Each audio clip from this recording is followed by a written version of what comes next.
Hello, hello, hello. Right. So, um, let's see what we got up to yesterday. So, okay. So, I fixed some of these things, these issues we found yesterday. So let's have a look. It should be that if I see, eh,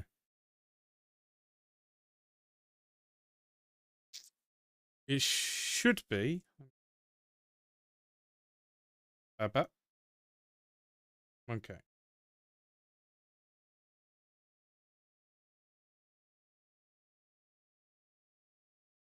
Right. So, where did we get to? Um,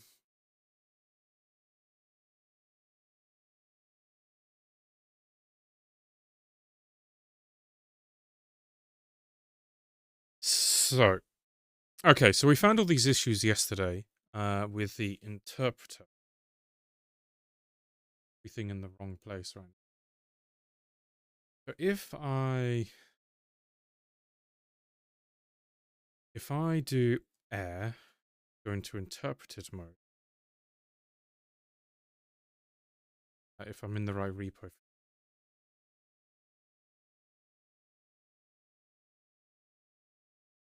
Hopefully this all works.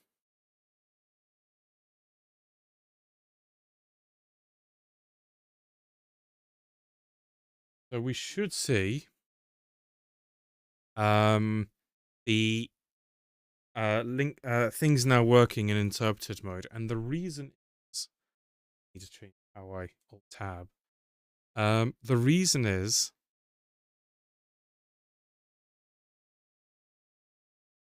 to do with the bugs with the defined types that we had. So I want to check all of these and see if these things are still broken or fixed and see where we're up to.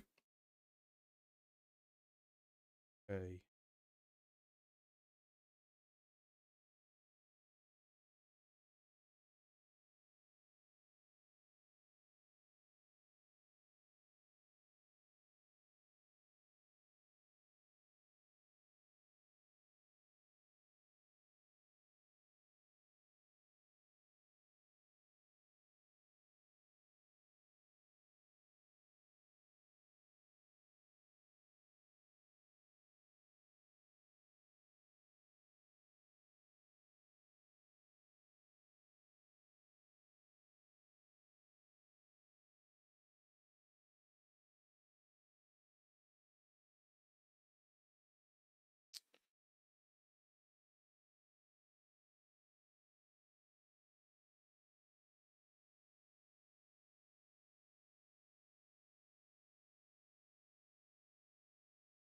Okay, this might work better.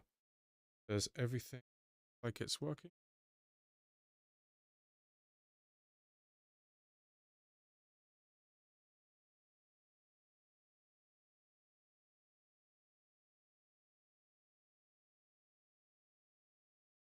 Okay, this is going to be a lot better. Right. Up. Okay, that's going to be a lot better. Okay, so we had an issue with the interpreted mode where the um, defined types weren't working.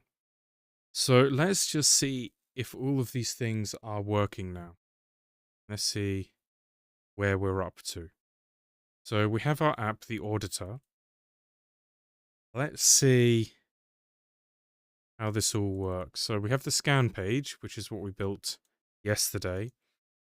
So there was a lot of bugs with the defined types in interpreted mode, but not compiled mode. So we have result status equals. This doesn't work with. Oh, wait a minute. This does work with the plugin. So I reinstalled the plugin too. And interestingly, my plugin is able to read these things. However, it's not able to see the types of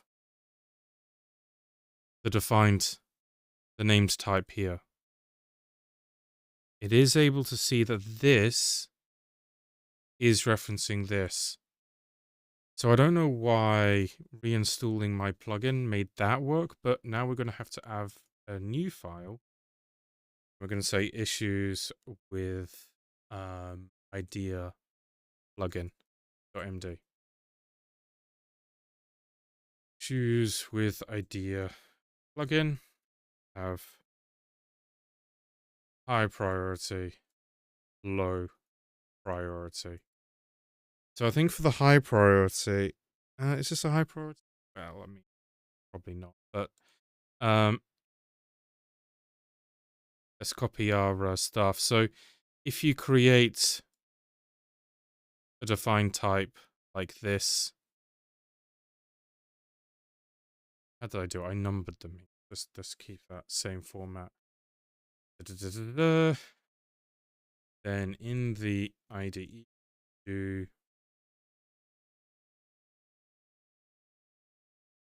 and the template you do.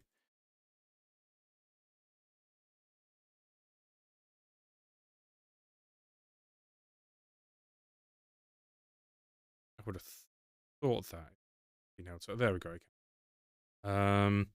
If you hover over the define type, it's the named type, whatever they're called, concrete types. You get that. Instead, something result status int or something like that. Okay. That's a bug, but at least we can see things now, because yesterday this just wasn't doing anything, which was weird. I don't know why it's now working. That's even weirder for me, but I'll take it. Okay.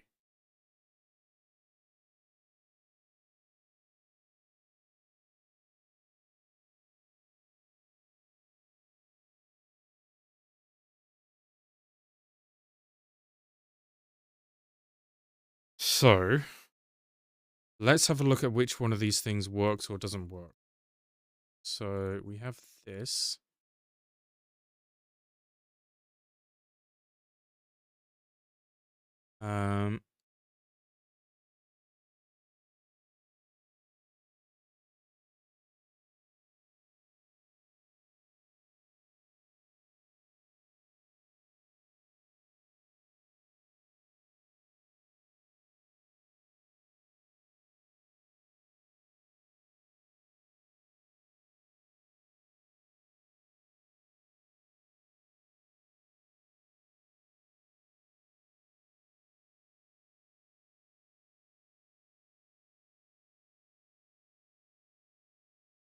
Okay.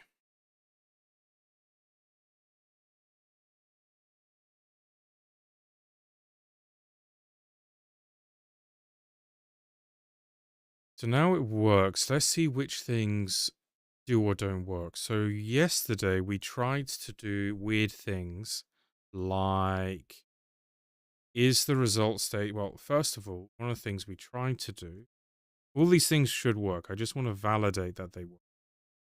Just then I can tick them off the thing. So let's just double check everything, that I did fix everything and it works. Because when I was fixing it, I tested it against. So the first thing I wanted to do actually was int result status should give me this as a number. So the plugin sees it as an error, but the plugin, if I recall correctly, was not rebuilt. So it works. I have one too many of these things here. Does it work? Hold on, that's not correct. That is not correct. So it now gives 0 for all of them. Interesting. So it conceptually works. As in it doesn't error, but hold on, I've got more to do there. So let me...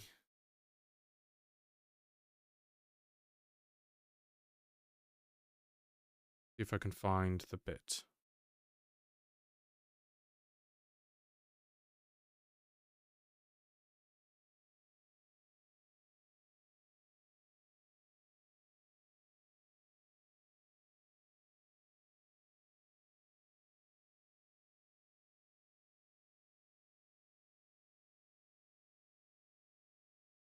Or was it an interpreter issue?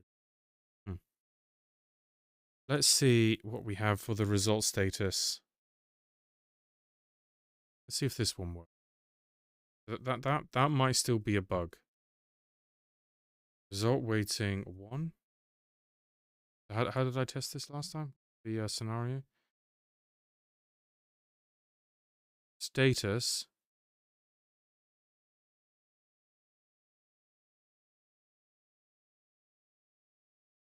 Just trying to remember the actual scenario we gave time. Hold on.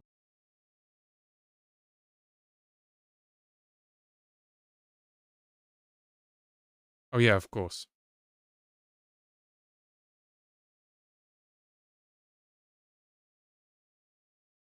Let's see.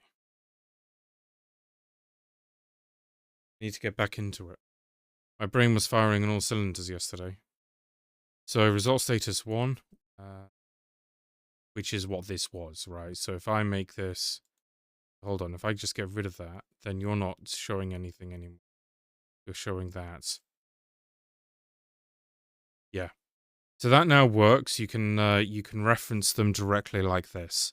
That's correct. So this has been fixed. Now, where was I? This has been fixed. Don't know if I should leave the 2 to reuse the 2. What was 1?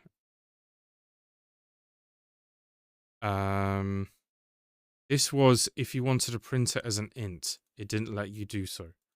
Let's see. So this one still exists. This is the one that still exists, but is wrong. Because these aren't 0, 0, 0. This is... waiting. These aren't 0, 0, 0. This should be 1, 2, 3, I guess. So this is still a bug. Update.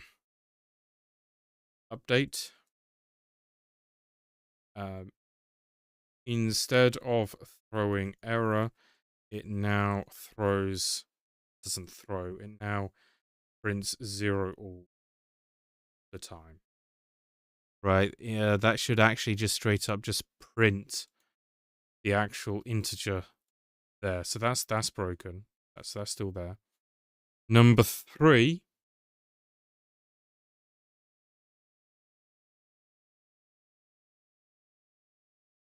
You create an IOTA with a custom type.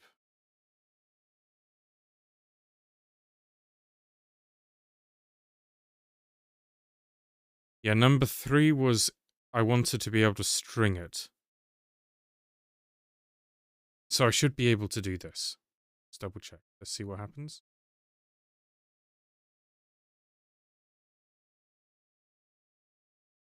Waiting, waiting, waiting. So we see this erroring, but like I said, this was built on the old... I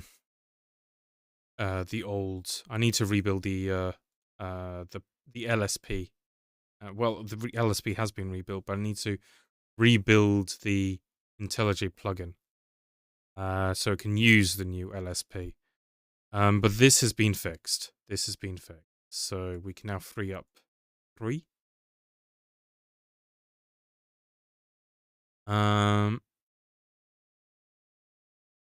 IOTA with a custom type.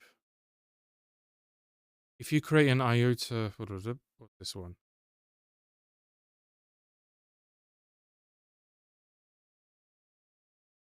Right. So this one, I didn't fix. This is a huge one, but I want to fix this. So we might do that right now because this is a horrible one. I don't like needless reflection. I don't see why the framework should have needless reflection. So this is something we might just do now because I didn't work on. I wanted to do this. I wanted to support BEM natively, but the issue is, I think I would need to make changes to the internals of ES build. So I don't know if this is possible. Let's have a look at this. So we're going to go over all of these. These are weird glitches. The first one is this whole chain of investigation is all fixed now. That should be the case because everything's working. So this whole chain is now done.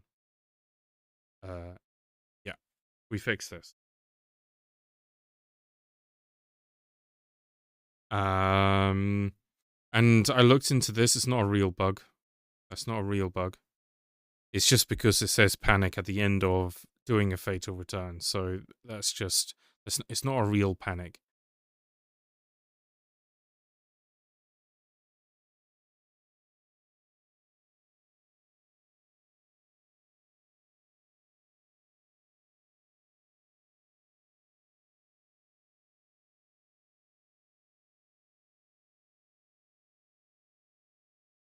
So, okay.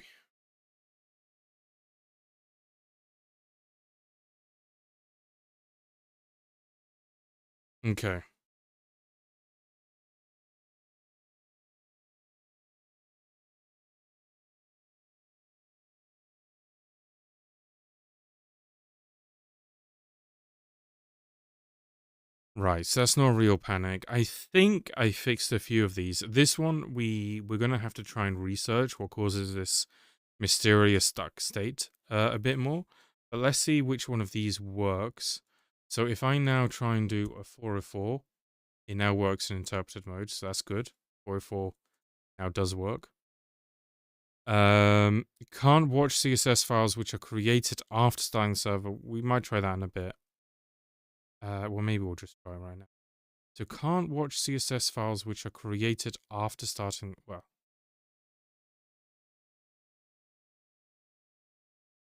Can't watch CSS files that are created, so shared to. Root. Background. I don't know.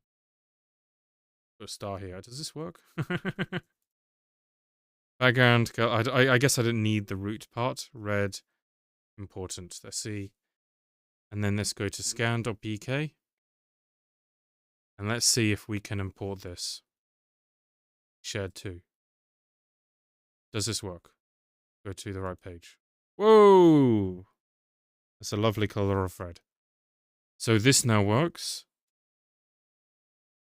Issues with interp. We now can watch CSS files which are created after the server start. If you rename it after it's been registered, it enters a corrupted state. Okay. So we rename it to scan2. And we get the IDE being upset with me because I need to untick these things. Okay. So that's not entirely fixed. And it's not available on the new path. So I've done something, but I didn't fix it entirely. I fixed the corruption part because what happened yesterday was it was corrupted. So what that meant was the page rendered, but the CSS couldn't load. Now we just crash. So update.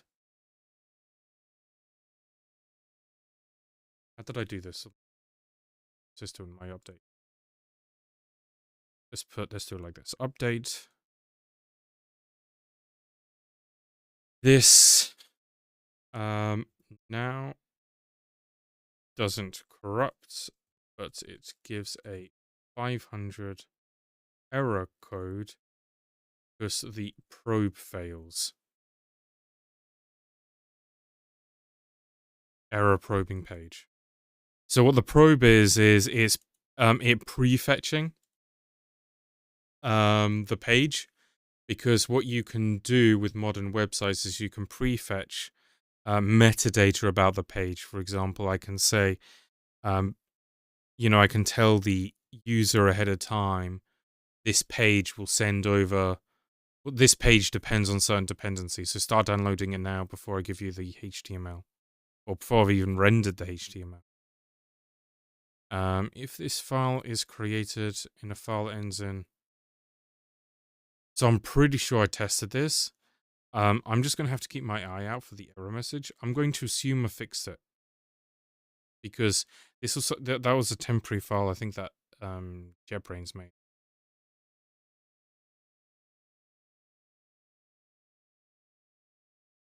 If you create a new page, the new root is not registered.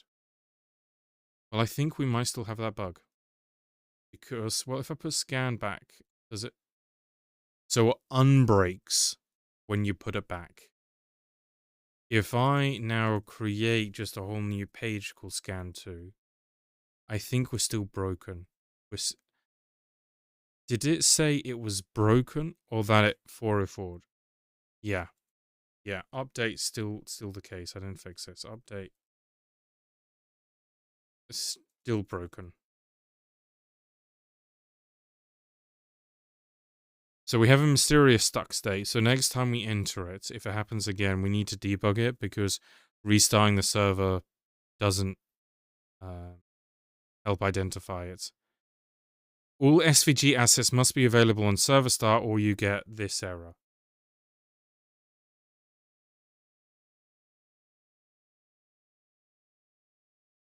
Well, let's try that. So let's delete that. Go back to scan. It's got this error, which we can get rid of. /scan.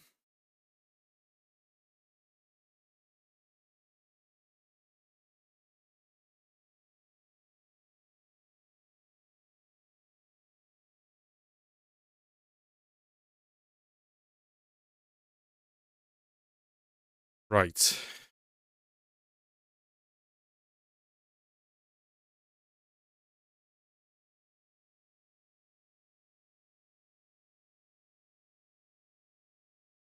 So what we want to do is we want to create a new SVG. Just to make this easy, let's make a new one. Let's call it check2. So the servers are running. Let's see if I fix this or not. So let's add what we got here, zap. Let's now make this reference check2. And they all have checks. So it's now able to reference these things after server starts, so that's good. Updates to assets are not watched by the lifecycle hexagon. So what that was referring to was, so I've got a check here. If I, better example, I do that, so this is still broken. This is definitely using check, isn't it? Pretty sure it is. So I know bolt, this is bolt. Okay, broken it. No, that's still, it's not updating. So this is still broken. Update.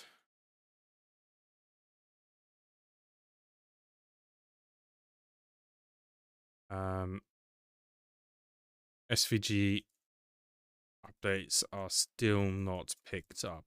So we fixed probably, I don't know, half of it. Maybe less than half of it, but we fixed some of it, and that's the important thing. This one I don't like. So let's have a look here. So we're gonna do go run cmd generator main, and what that's going to do is going to generate the compiled code that it runs in production. I mean, this is also the code it runs in interpreted mode, it's just in interpreted mode, it's interpreted, as the name implies. And so because it's interpreted, it doesn't save it to disk. It keeps it in memory.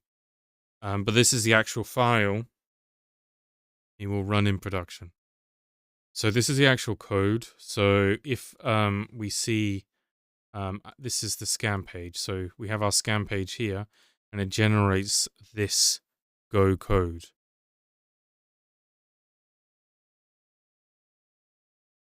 I want these to be dwarf lines, but I was having a problem getting dwarf to work properly. But what I'm looking for is this. So this is why, the dwarf lines would be so useful, because, 27, 27. So this is the point. So it's using evaluate strict equality, which is our reflection-based fallback. The problem with this is I don't want... I want to have these reflection-based fallbacks, but the word fallback is a key word here. It's only meant to be for times which...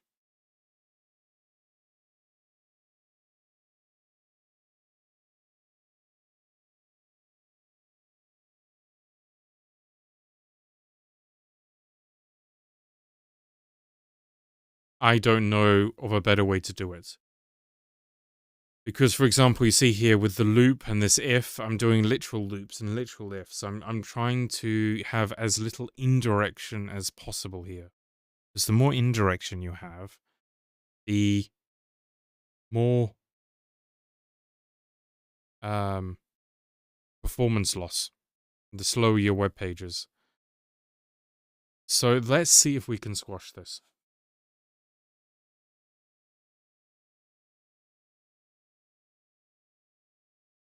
We're going to have to dive into the generator, which is how this code is actually, how this actually works, and see if we can identify the actual cause of the issue.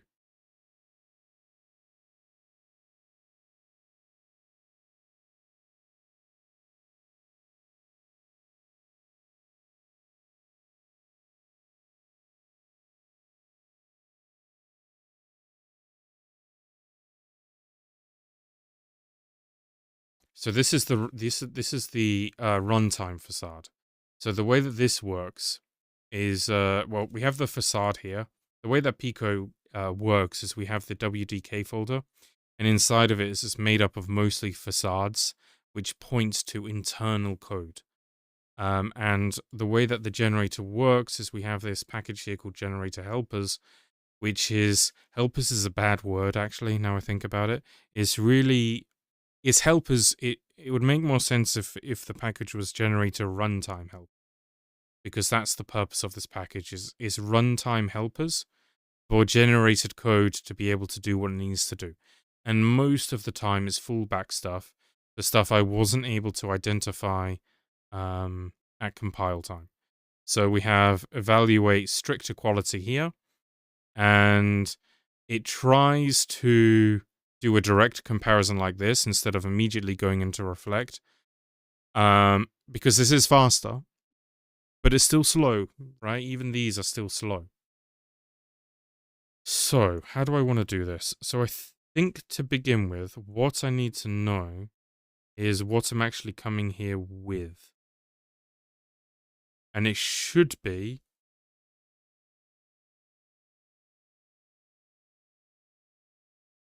it should be... And I should check with both interpreted mode and compiled mode. But it should be that I'm coming here with the named type, which I am. And I'm hoping... so I'm coming here with a name type, and I'm hoping that in interpreted mode it's now the case. It should be, because it works, right? The code works, which it was bugging out yesterday. But it should be that it unpacks it successfully, because we did half of the unwrapping yesterday. We did the unwrapping for inside of the interpreted mode. But it should be now... Or it doesn't unwrap properly. So it unwraps it. Or is that fine, though? Is that fine, or is that... I mean, it's a bug in terms of its unintended behavior. So I'm guessing you can call it a bug. I fixed it. I think what the problem with my fix is I'm unwrapping it all the way, which obviously takes me to the int rather than the named type, which is where I should have unwrapped it to. So I'm maybe unwrapping it too much, but I'm wondering if this is actually a reflect issue, because this could be another example of reflect fighting against me. So I might have to see.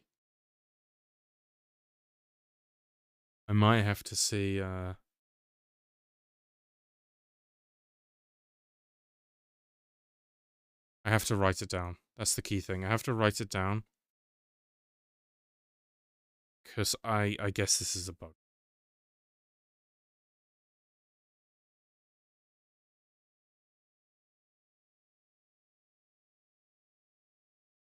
Where are we?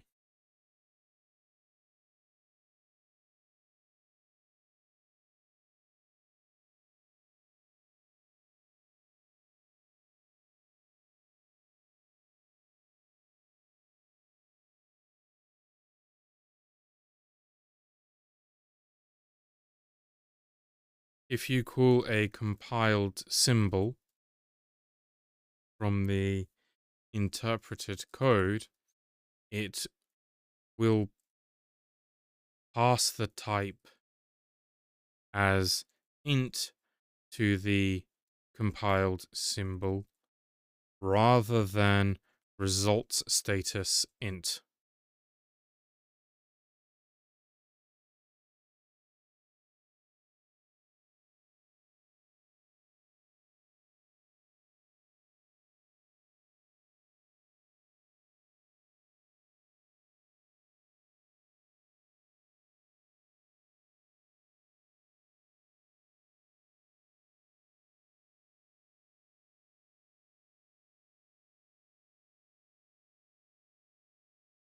Yeah. This should present itself as result status int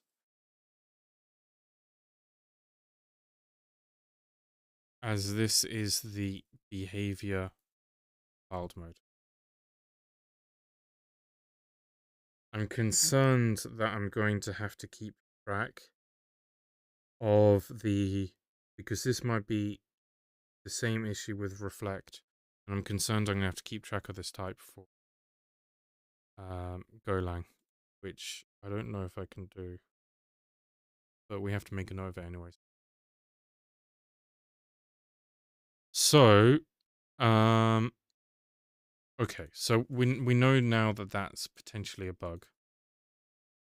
So let's go back to compiled mode. So we have this.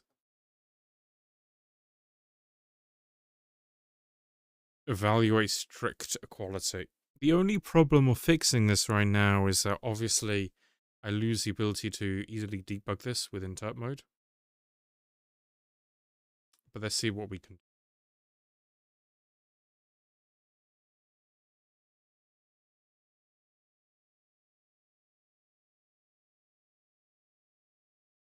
So like I said, these are the helpers.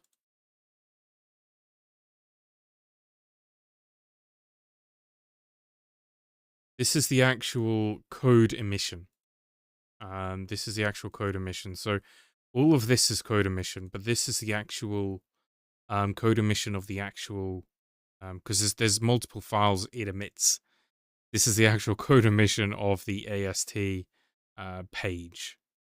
So there's a lot of things going on here. Let's start with, because this is an operation,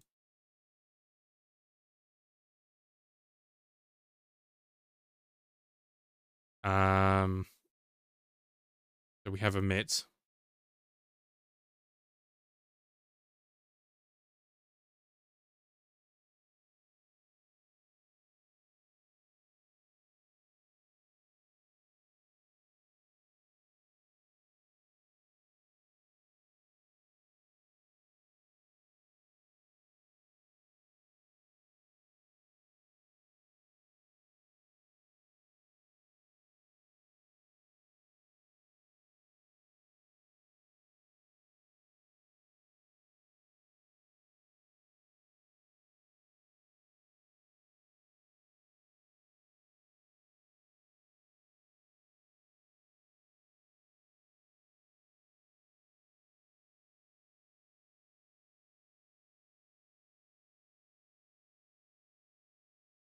What I really need is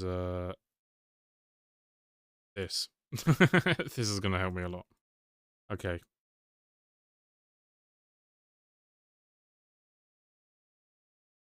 Actually, I think this is less helpful than just going through the file itself. This is getting all worked up on all these constants. Oh, wait, no, this is a whole different file. Okay, I don't know how.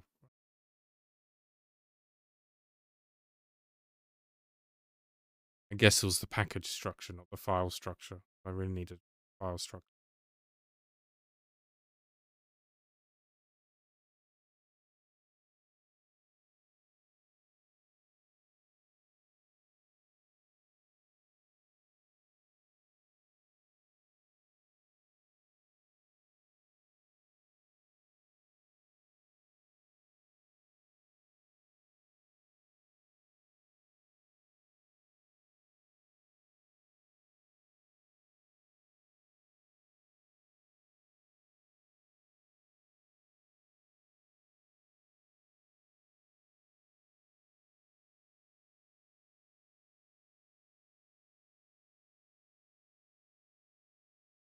Yeah.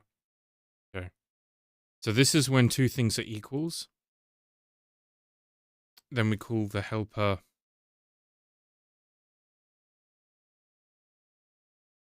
So this is how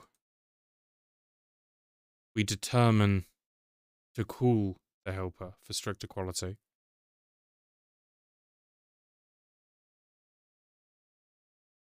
But we don't want to come here. Or if we do come here, we want to handle it differently. But we don't want to come here because I don't like my functions being heavy. So we don't want to be here. So this is not what we want to be. Yeah, creates a runtime helper for complex or loose comparisons. This is not a complex comparison. Because the thing is that our comparison, while it's a custom type, it's just an integer. So we don't need reflection. There's no reason for reflection.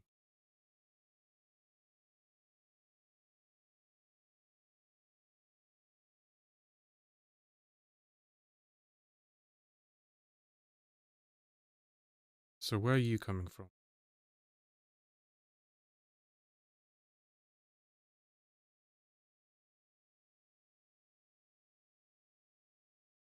Yeah. Emit native or helper operation with context. Yeah.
So this is how we actually check if we can do the operation natively, which we can. So probably we need more logic here in order to determine that this is actually possible to do so. One of the things is that I don't know if I actually pass over the data, which lets us determine if the base type is just a primitive of this custom type, right? Because that's the key thing. We have to know that the underlying type is a primitive. So, do we have that information here? That's the question. I think the answer is no.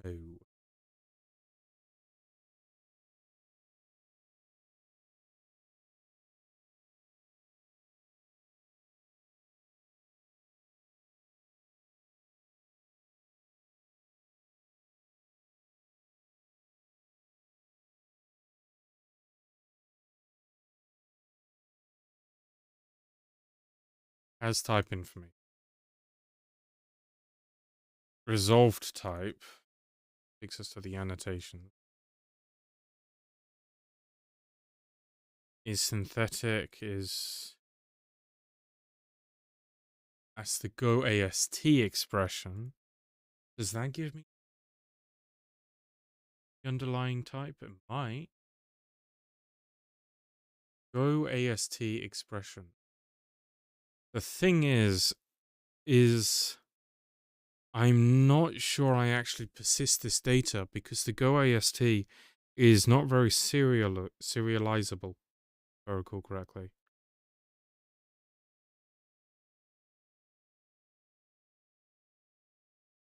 So I'm not sure I persist this data.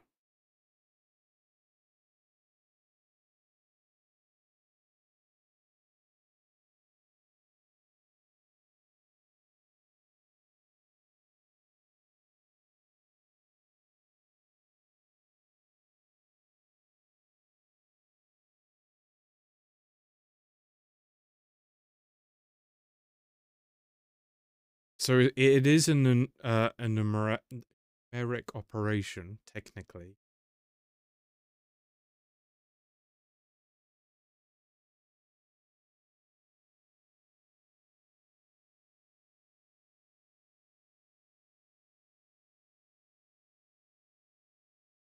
This is for things like add, minus, not equals.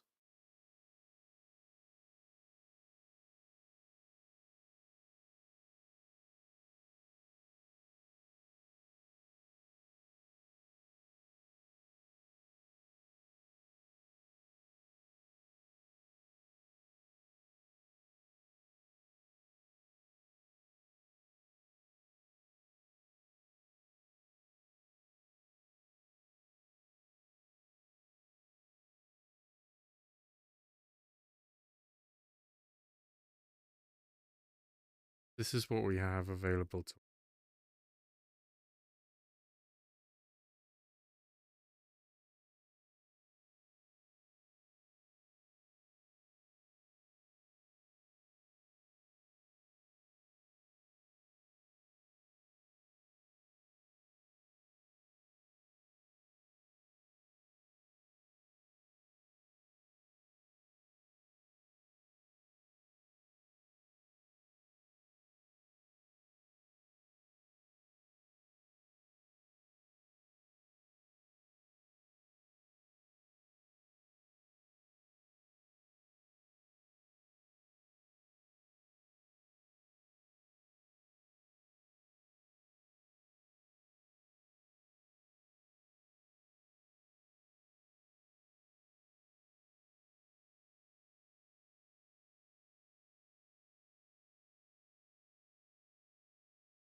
Yeah, the thing is this has the package.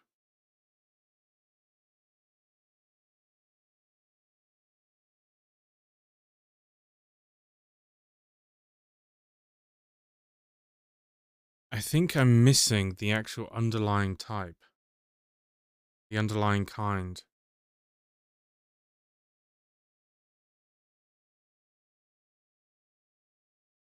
Like, I can't tell if the underlying type is just a normal primitive or if it's a slice, a map, or whatever. I think I'm just missing information. I'm gonna be honest with you.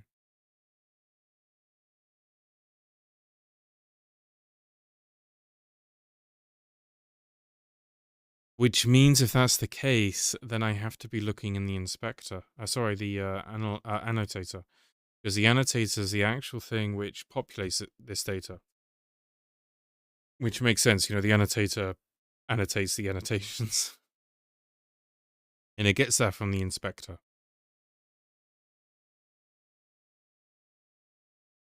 So what I'm going to have to do is figure out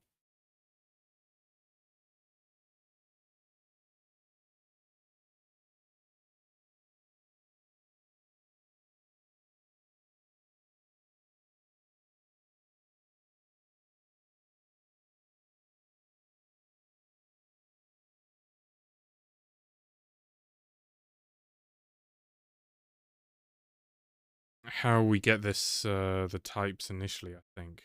So that comes in through the types system. Trying to remember the root. The type resolver is the root. And the type system is a provider for the type resolver, if I recall correctly.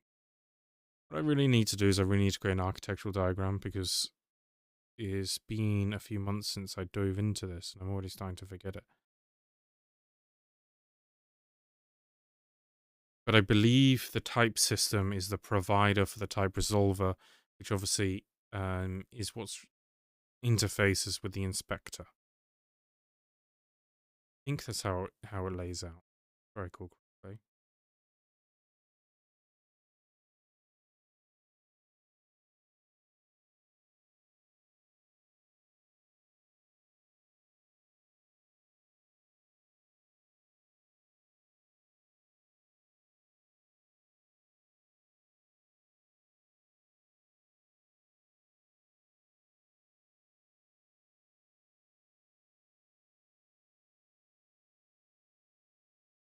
Let's see, what do we have here?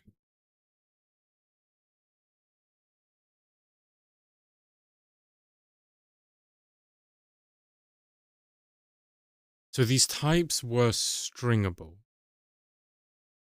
which is an important thing that I'm going to have to make a note of if the bug where the primitive was exposed was because it was stringable or not. We are shadowing something. I'll fix that right now. What am I shadowing? Can't be an import.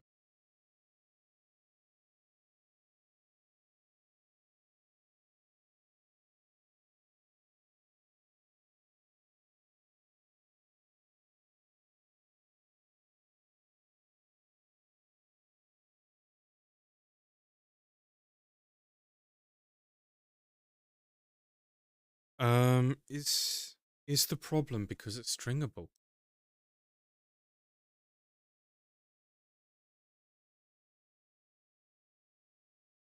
No, right? Or maybe it is. Because I remember us playing with that yesterday and coming to a conclusion that it changed the behavior. But how did it change the? So what do I want to debug it? Well, I have to. Oh, no, we just generate. We don't have to. So what do we get in the generated code? We still get evaluate strict equality. Um,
Does this change if I get rid of the fact that it's stringable? Does this change the behavior in interpreted mode? And does it give me the defined type instead of the primitive? Probably still gives me the primitive.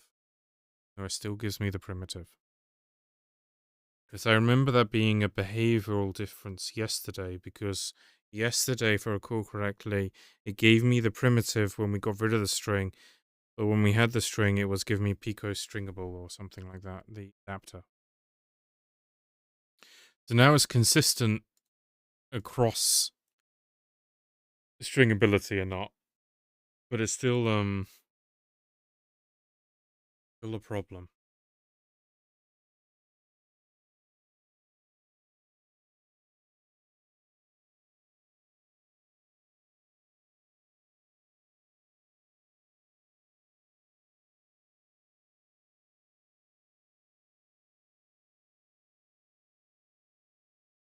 Okay.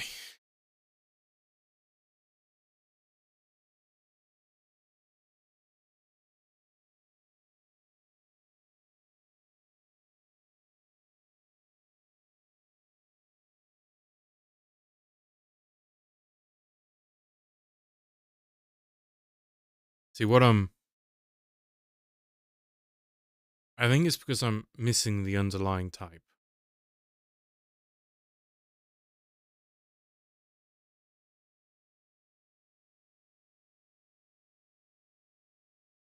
Which we might have here. But if it's a common issue, and not just a stringable issue, might not be the place to fix it.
So what I need to do is I need to find another way of doing this, because it's where checkpoint to stringability. Where do you get called? Because I need to find where this comes from. Think to determine the central place.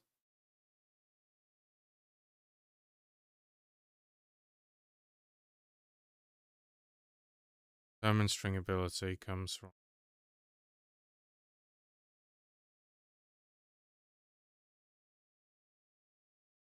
The type system. Good place. Wait, was this recursive?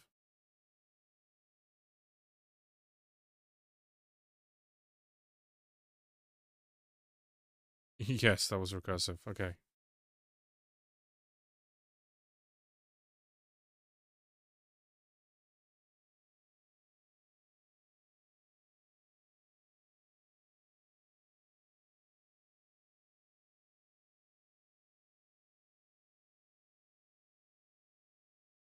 I think what I'm going to need to do is to create new tests.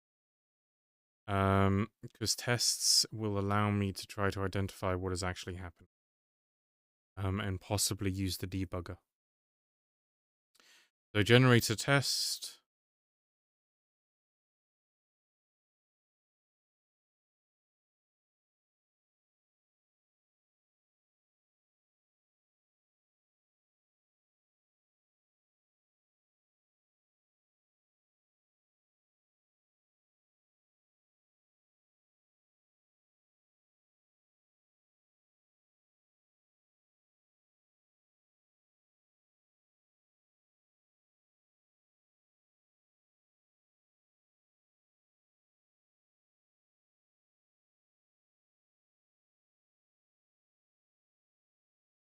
Let's say defined type quality. And then we'll create, I think, a second one where we're going to try and see what the result is if we have, I shouldn't have, a string. I have a habit of just closing everything when I'm working on stuff because I sometimes I'm like, I'm doing a new thing. I want to flush my brain out. So go mod, define type equality, test data there.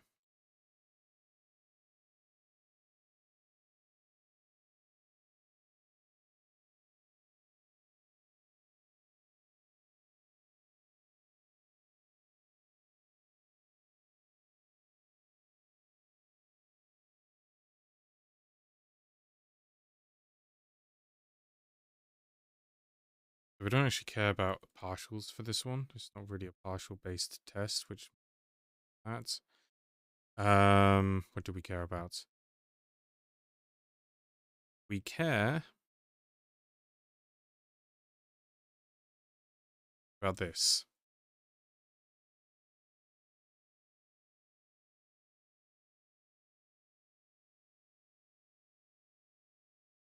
That's annoying. Why is my indentation 4 spaces?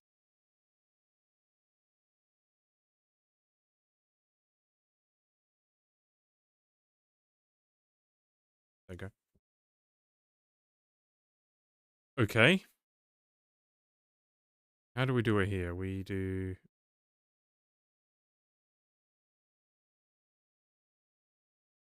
Probably just do it like this, right? Results. So status A, and then we'll have status B. Results. Status A is. Ay, ay, ay. So we'll say results status waiting. And we'll say status B is result status done. Right? Yeah. Okay. And then we'll say here, just say if state dot status A was equals state dot status B.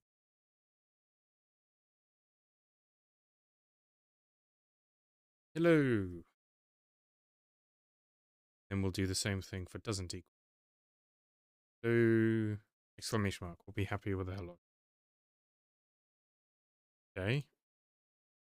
So what we should be able to do now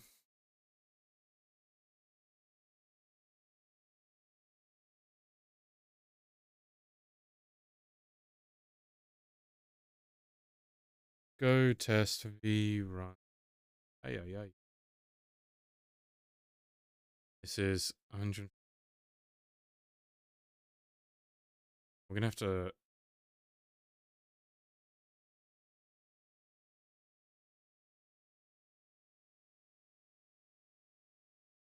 What do you generate? Hopefully you generate a strict equality, so then we can diagnose it. Where are we?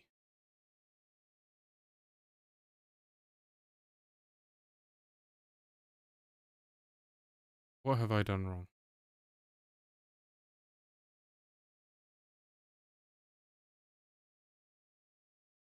Oh, have I...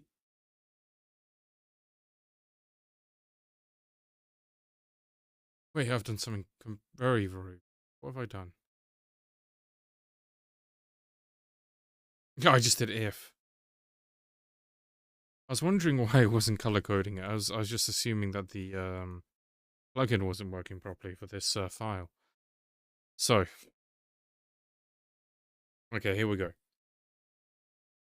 And now we want another one.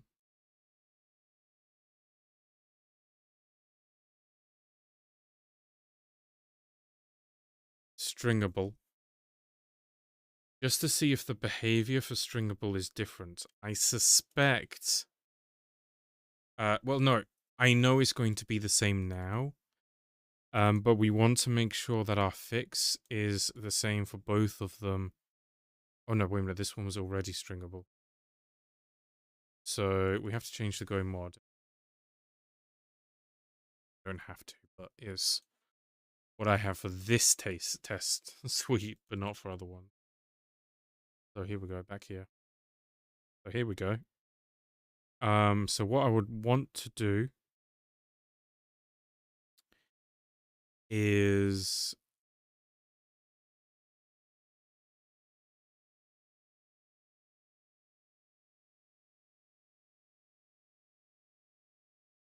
remove stringable from this one. So let's generate both of them.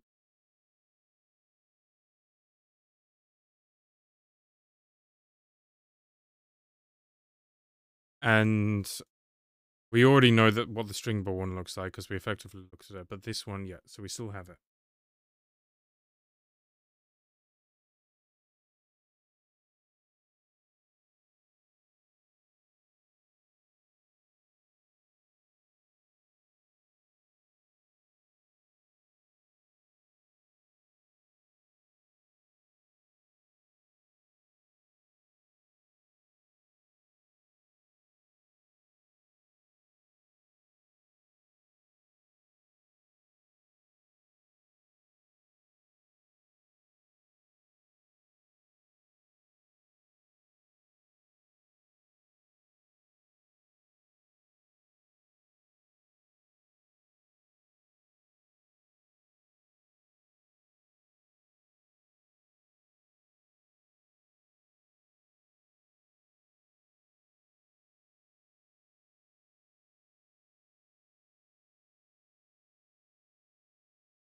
Okay. Let's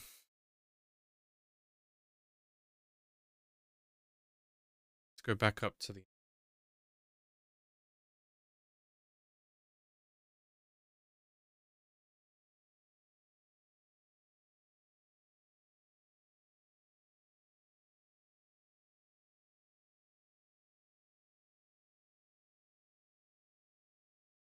We were in the type system. How do we get to you?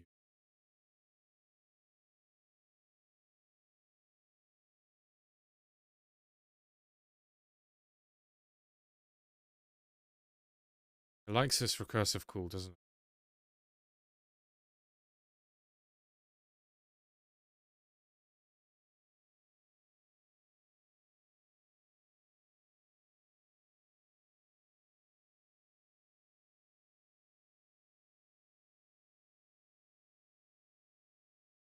See, what I think we fundamentally need is what I was mentioning before, where we want to add more data, I think, over the wire.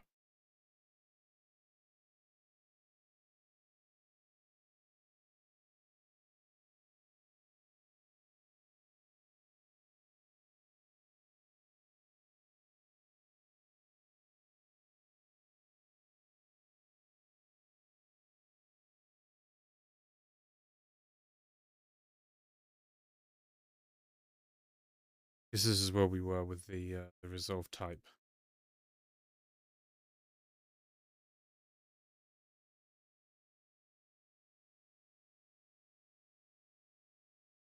So what I really want is I just want to know the underlying type.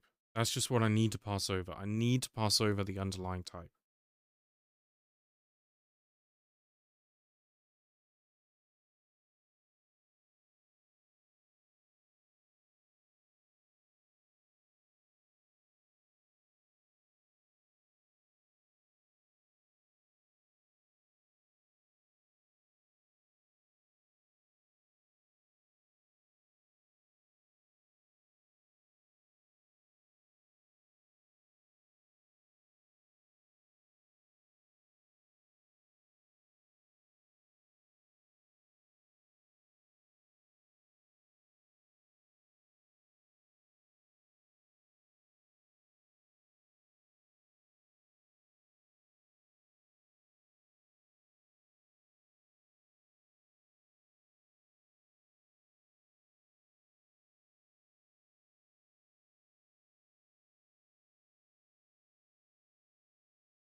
Because then I can always just check this when we do the emission, and then validate that this is containing the value a primitive. If if we can determine that this just contains a primitive, then we know we can just do a simple comparison.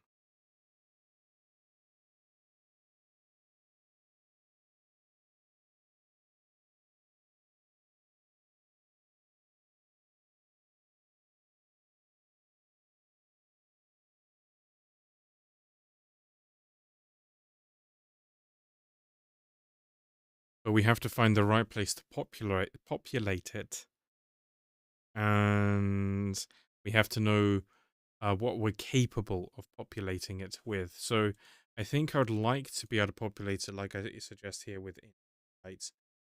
That's what we would want to do. So we want to be able to say, this is the type.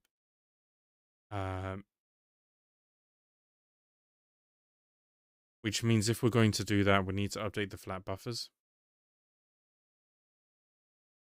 I don't have a flat buffer plugin installed currently. Okay, better.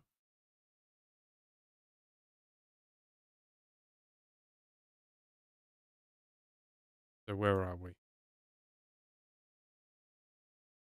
Oh, this isn't nice, is it? We'll put it onto one line.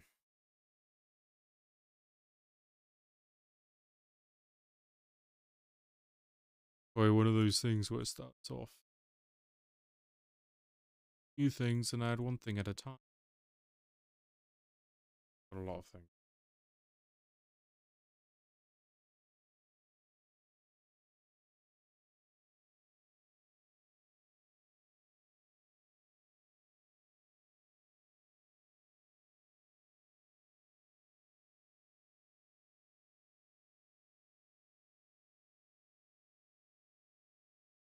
So I should put this at the end of the table. If you put it at the end, it's backwards compatible, isn't it? But no one uses Pico, so it's fine. What did I call it? Underlying type.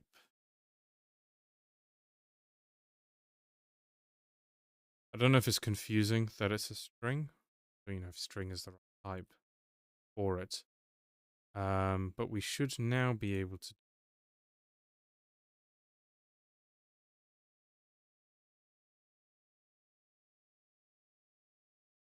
If we can just generate the flat buffers. Everything's.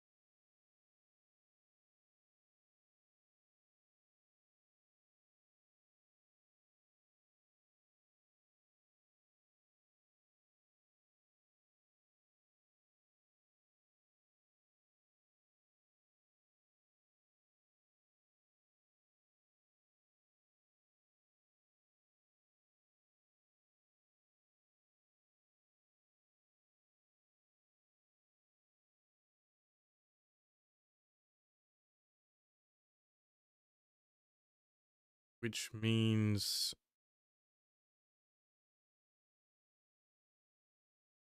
Where am I? Oh, yeah, sorry, this is the AST. Which means I now need to change the serialization code. Annotations.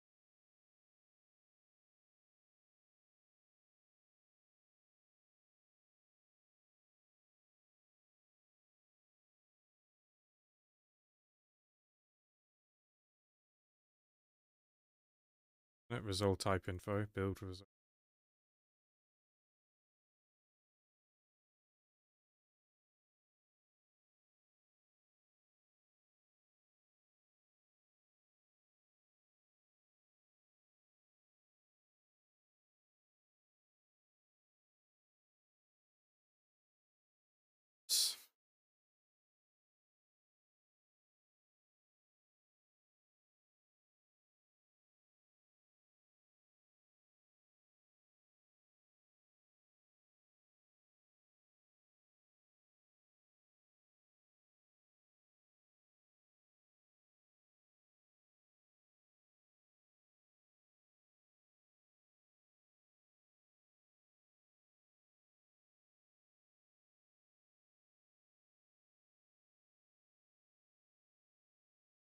Oh, I should probably look at what I'm doing a bit.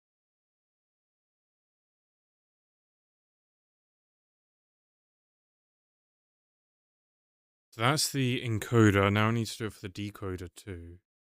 And the same file? It might be.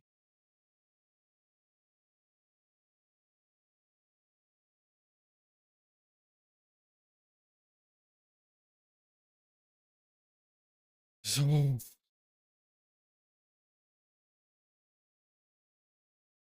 unpack result type info.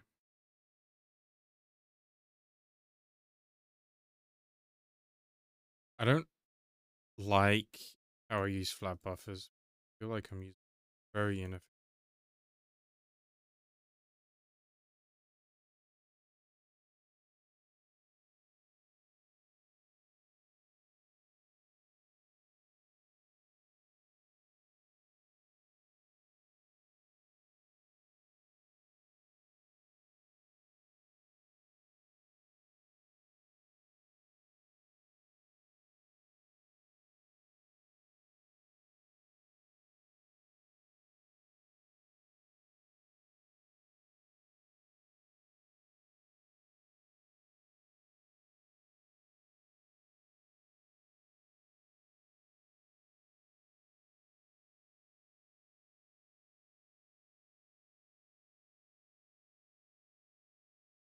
So we've added the annotation and we've added it to the flat buffers so it can persist over the cache.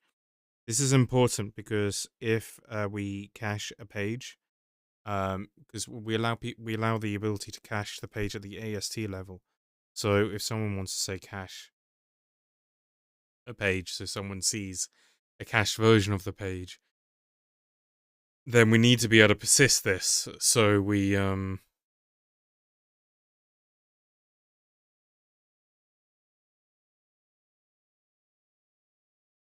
I mean, probably actually now I think about it, it probably doesn't matter too much because it's not like this is actually ever used downstream of the cache. It's not. But I guess if we ever were to use it downstream of the cache, which is why I try and keep this flat buffers thing comprehensive. It's implementation. I don't know if the future is staying with flat buffers here, though.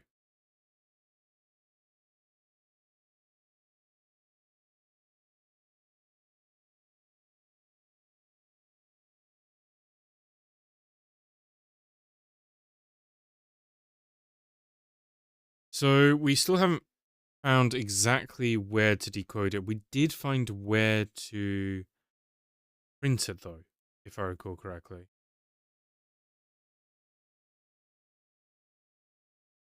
Which was in the binary op emitter. So we found this is the place where we need to emit the code, where we need to add the logic. So I'm thinking we need a new function to handle the logic here. Decompose, decompose, decompose. That's always what I tell myself. Decompose, decompose, decompose. Is comparable primitive underlying. Yeah, is the underlying type a primitive? Underlying type. String.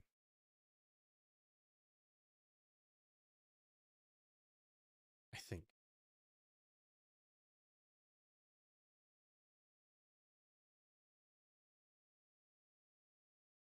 So we'll do the comments properly in a bit. But returns bool,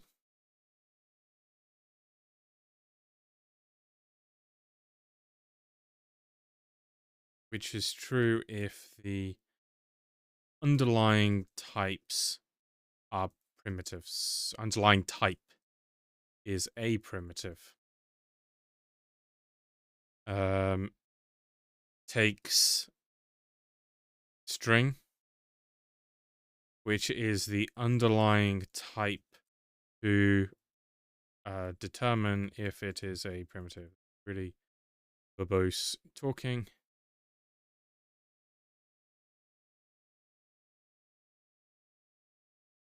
Such as int. We'll expand on that. Let's just leave it alone.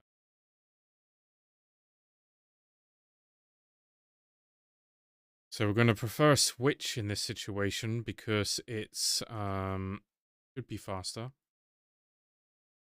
So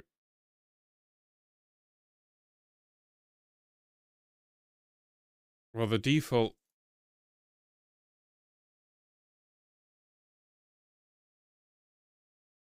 would be a false.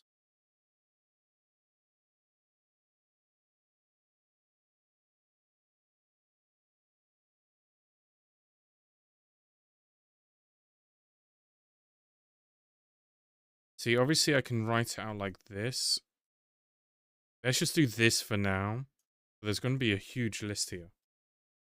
To do add full list of types. There's going to be a full list here.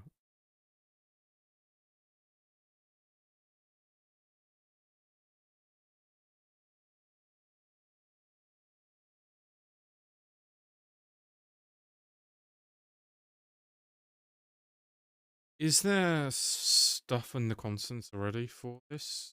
So, there we go. Yeah. Yeah, there is. Yeah, there is.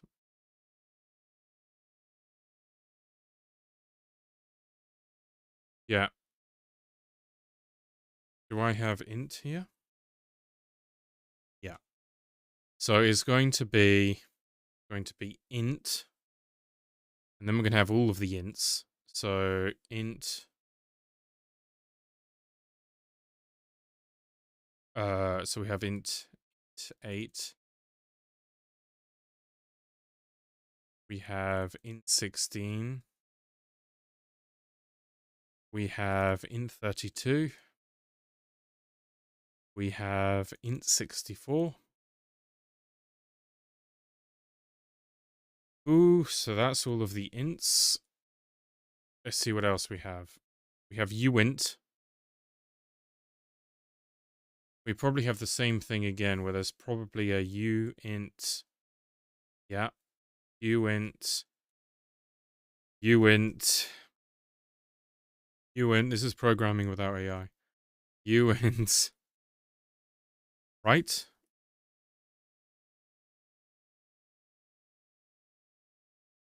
So int, uint. Floats. Obviously, floats we can compare.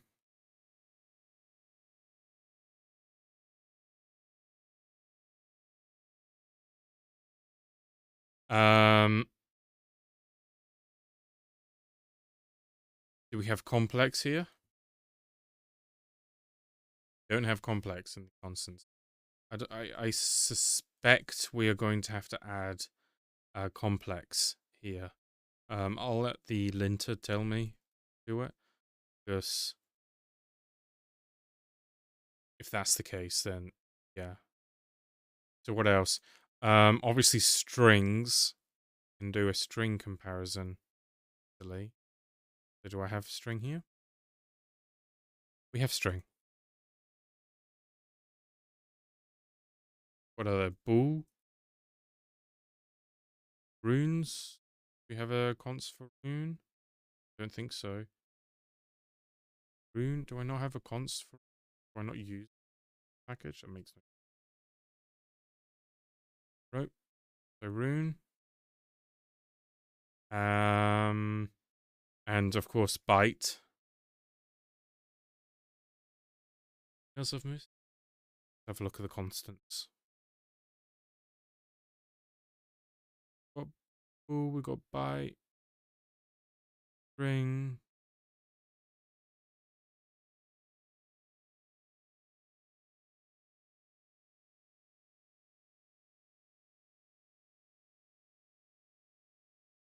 I'm sure there's technically other things we could add here, but I guess that's the beauty of what I've done here by putting into its own thing, because I can just add stuff here. So I think that's good enough for now. And we obviously have int here, which is obviously our problem matter. The int here is our problem matter. Is comparable primitive? I don't know why it's unhappy with underlying.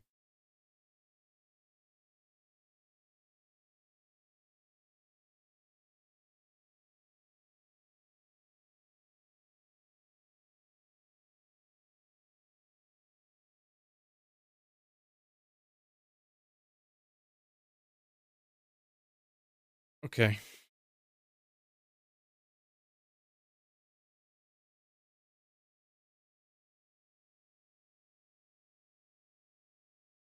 So we can, we're not even looking at that for now. We can get rid of that. See the full IDE. Is comparable primitive underlying?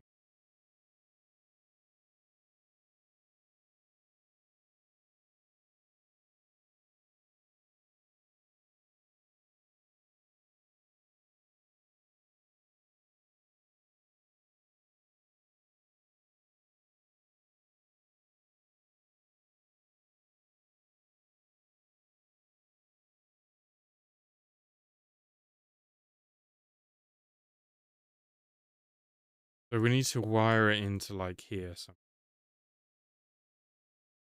wire it in properly common.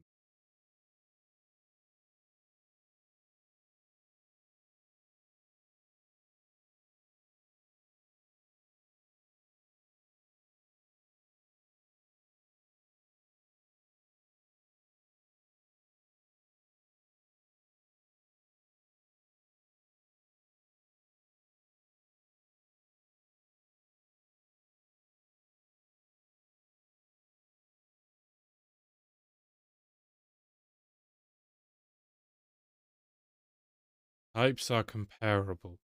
Checks if two types can be compared for equality. Well, where do you get called?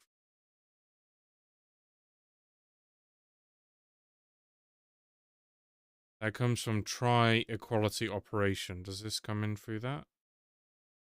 Try equality operation. Right, so try equality operation finds the go token for the equality operator. If the types are comparable, if the types are not comparable, then token illegal. If the operator is equals or not equals, then we can determine that they're comparable.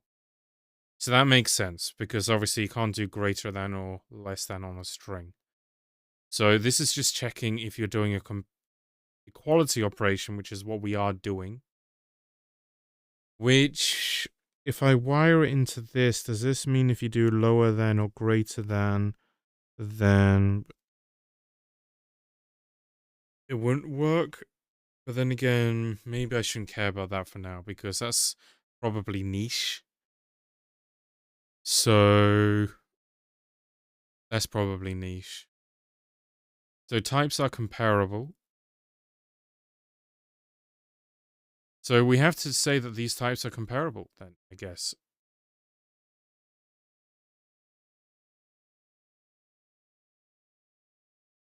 Right? Or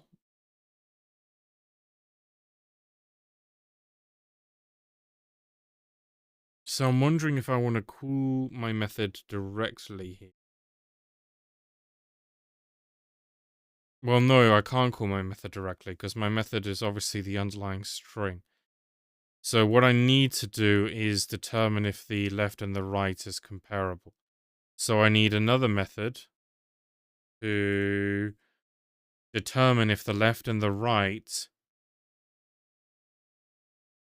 are comparable primitives.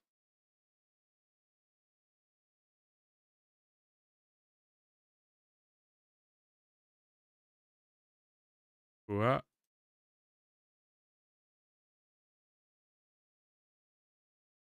Left, right. What was the type? Where was I? I was here. AST resolved. Oh yeah, of course. Of course.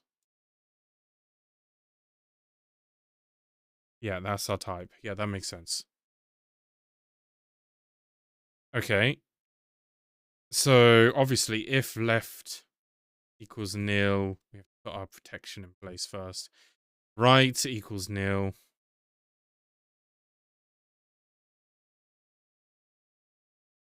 Left dot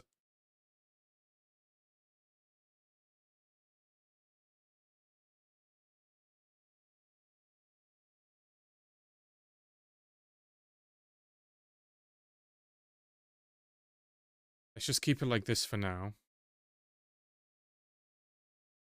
Return false. Return something, obviously.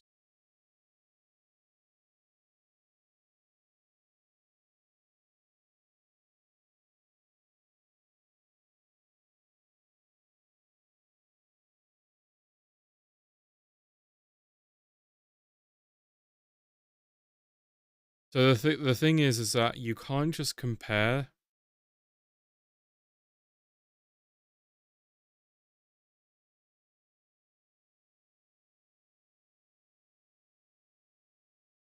Go doesn't like you just comparing a named type, a defined type, to a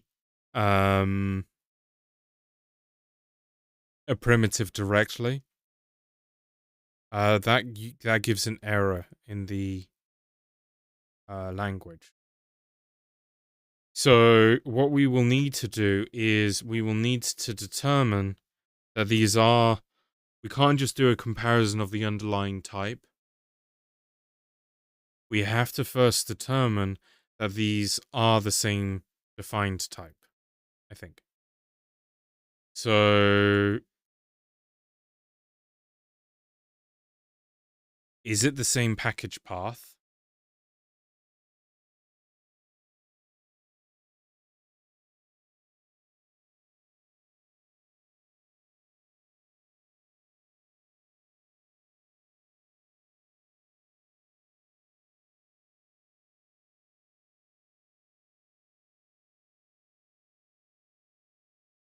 If it has a package path,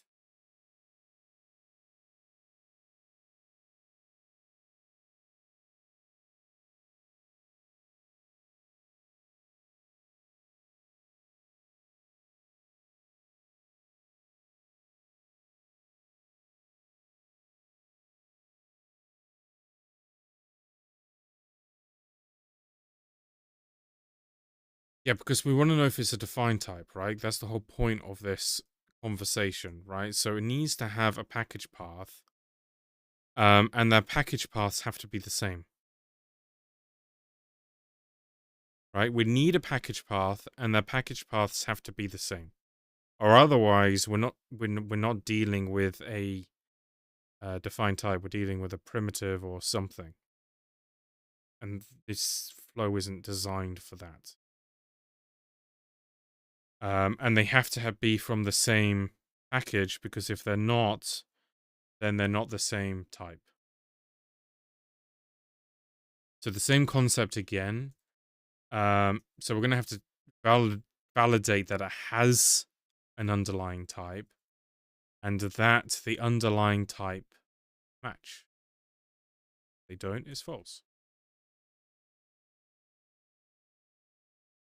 And then, because we know that they're the same, we only need to check one of them. So that's nice. So it is, yeah, because they're the same. And so because they're the same, we just need to check that it is the same.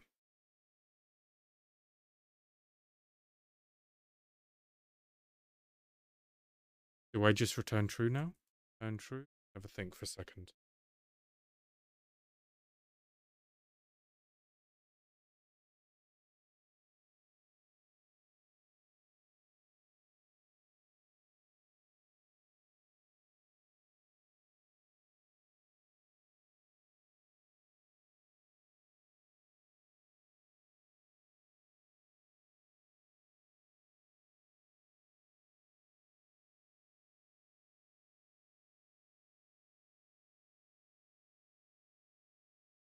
Let's have a think for a second.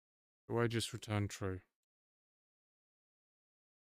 And why was this not used? I need to plug this in, don't I? So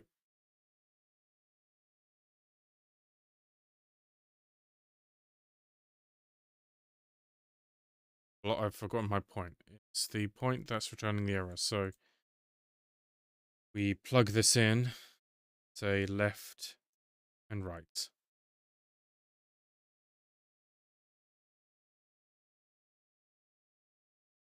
If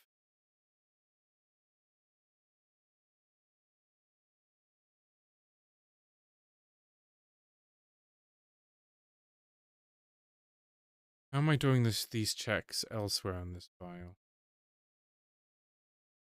Let's get some inspiration here.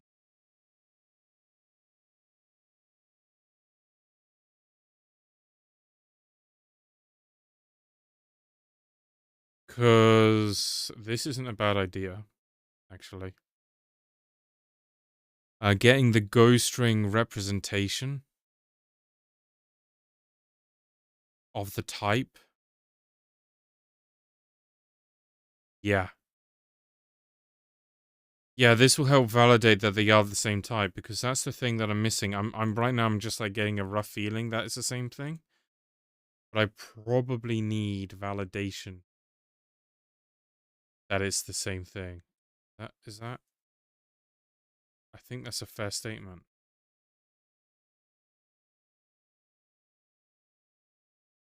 Which means we don't want to come in here if they're not. They're nil.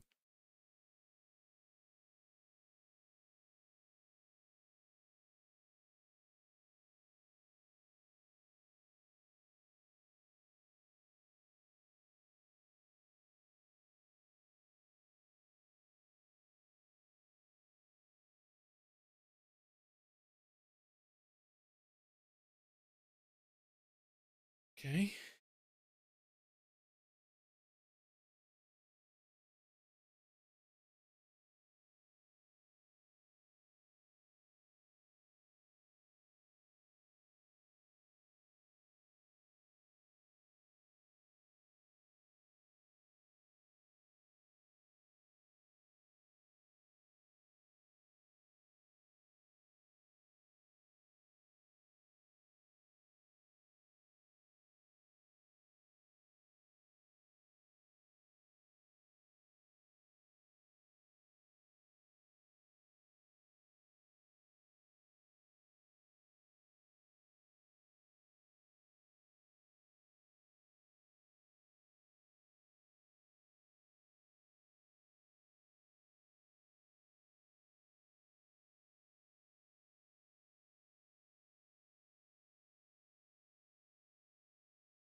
So is same comparable defined type reports whether both operands are the same defined type.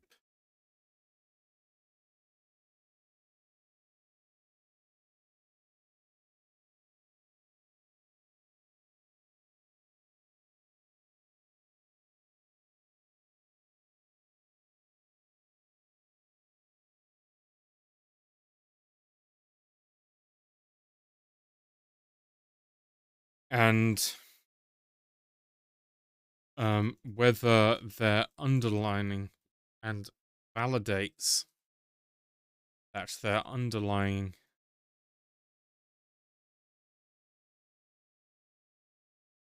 type is comparable. I can't. So the generator can emit a native equality operator rather than a reflection handler. So takes. Do we have this from one of the answer's got to be yes. Bam. But it's not left here. Right. So this is probably yeah.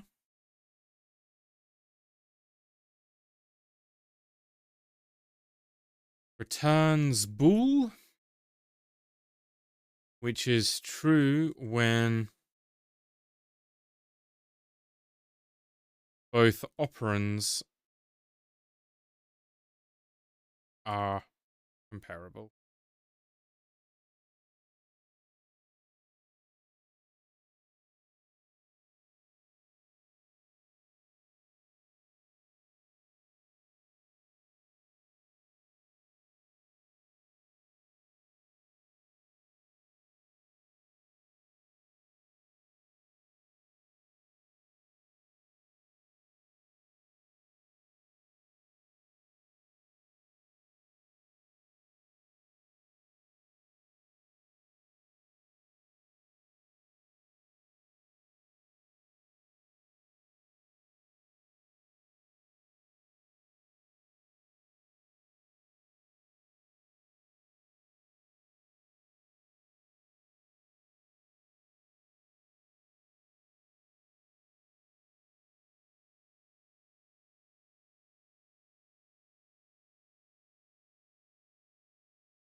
Checks whether the underlying type is a Go primitive.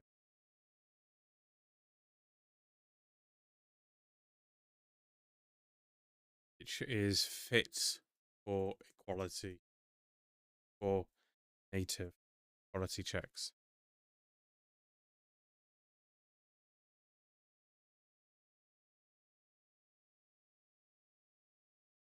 Uh,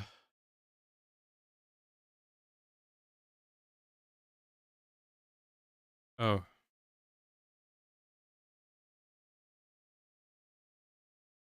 I'm failing spell primitive everywhere. Absolutely everywhere.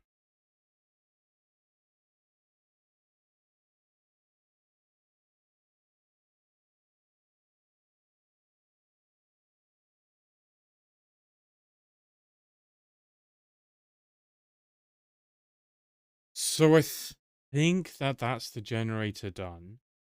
That's the annotator done. So we're passing over the data. This should be in the right place for field alignment because it's all strings.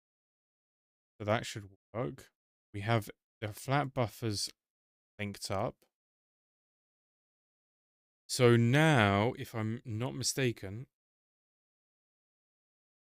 the issue is we need to find the right place in the code to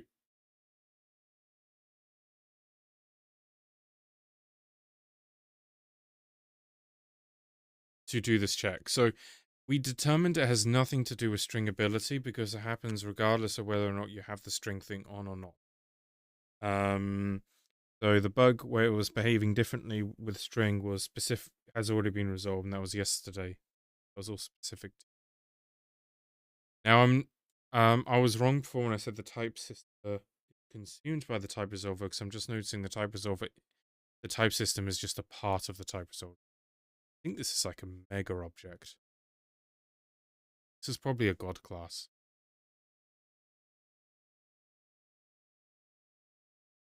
Yeah, the type resolver is a bit of a god class.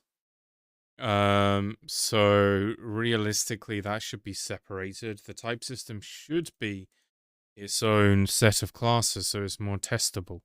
Right now, what we have is just an untestable. Well, it's not untestable. It is testable, but it's just not ideal because this should not be. How much stuff does the type resolve? Object. Objects huge. Go on, make me cry. TR dot. That's a lot of stuff. Well, man, actually, maybe it's not that bad. I think we're going to forget about it because the more I forget about it, the less likely I have to fix it now. So, if it's not string related, is there something core in the type resolver itself that I can set?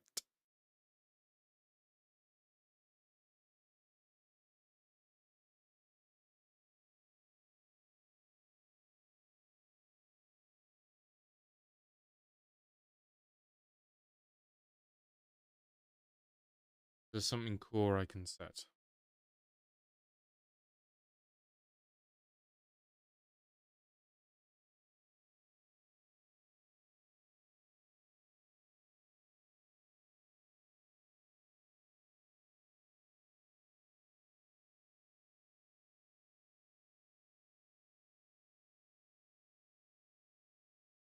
Resolve recursive is the core implementation of type resolution. It resolves. It both returns the annotation for its parent and attaches the annotation to its own node as a side effect for debugging and golden files. This is the heart.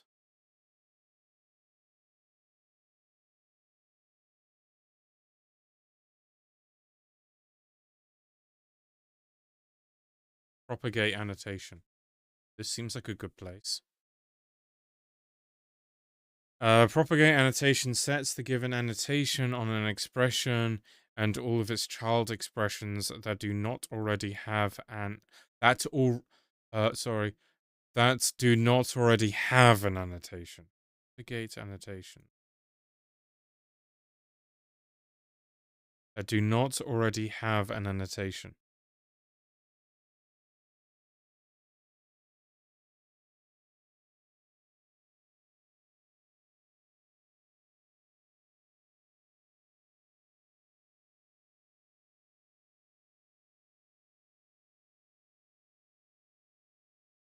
I need to find a nice place just to stamp it. That's the thing.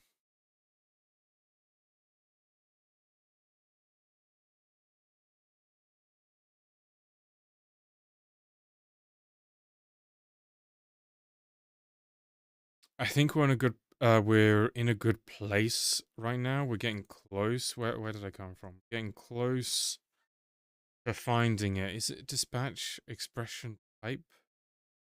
Oh, I remember writing this code now. It's like that moment when like you look at some code and you're like, oh god, I remember looking at this for so long. Yeah, this is starting to come back to me now. Because initially this was all implemented very differently than you see here, and I spent about uh, 2 months migrating this. It was everything was in a bigger package, and I spent like 2 months migrating it into this package. And I'm like in my mind's eye, I'm like seeing the full history of this now.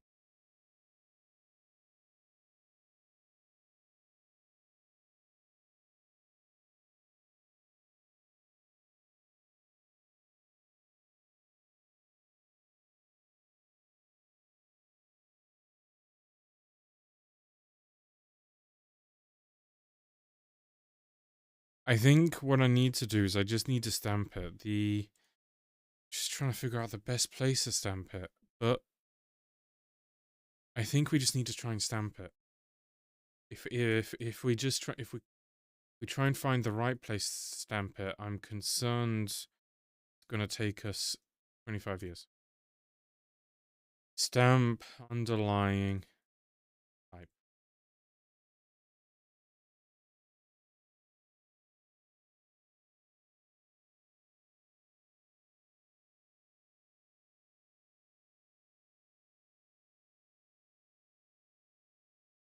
What's the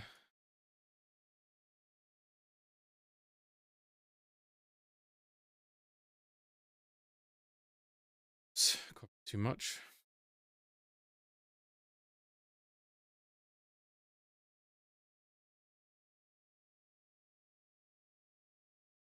What do we have? What do we need to do?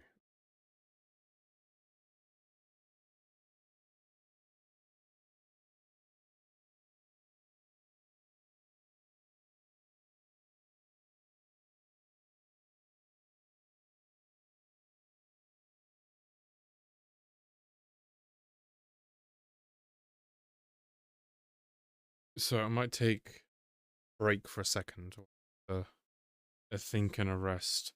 But I think what we need to do is we need to find a nice way of stamping this.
I didn't do much thinking.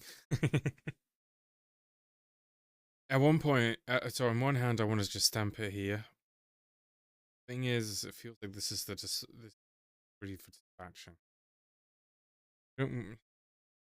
Feels a bit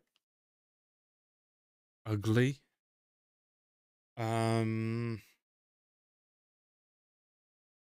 So what I probably need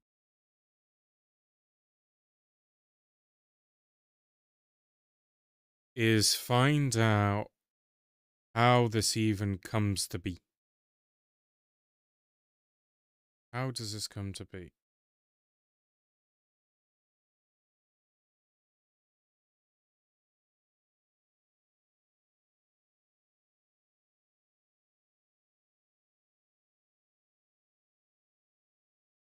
I'm hoping that I don't have to start using all these trace things like I used to.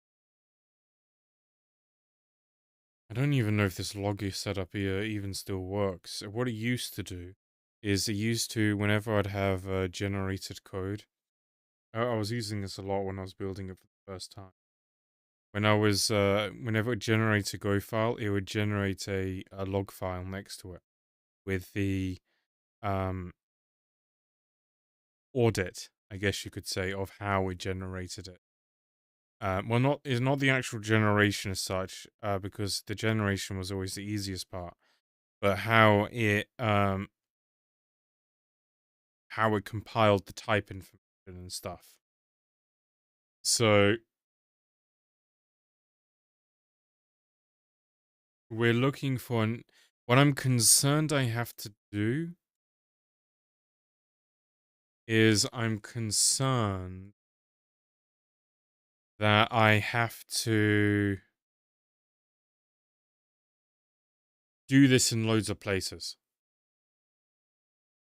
I mean, that's my concern right now. That this isn't something that I can fix in one place, but if I want to do it neatly, but I have to fix it in loads of places. Like you can see all the instances of the resolve type info, and that's probably not across all of the files. Question. I was really strict. I'm less strict now because I got a bit annoyed at it after a while. But I might turn it on again.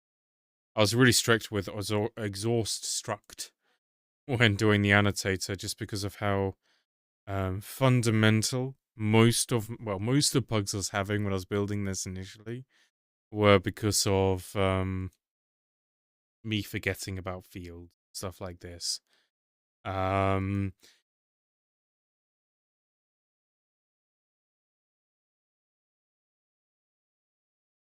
So obviously, if I have to update every single one of these instances, I mean, how many is there?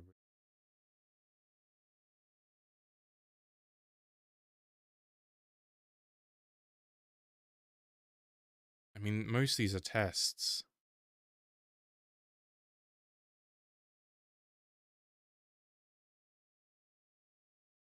It says 494.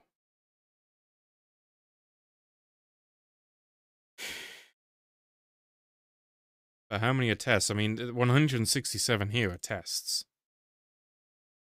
25 here are tests. Let's do the same thing again. File mask.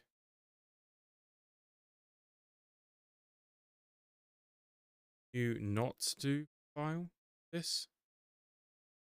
Can't remember. I've always used it inclusively, not exclusively, I think.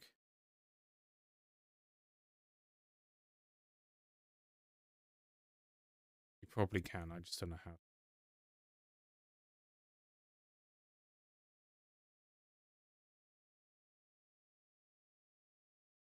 I mean, if we just do quick guess, so let's say there's 10 there,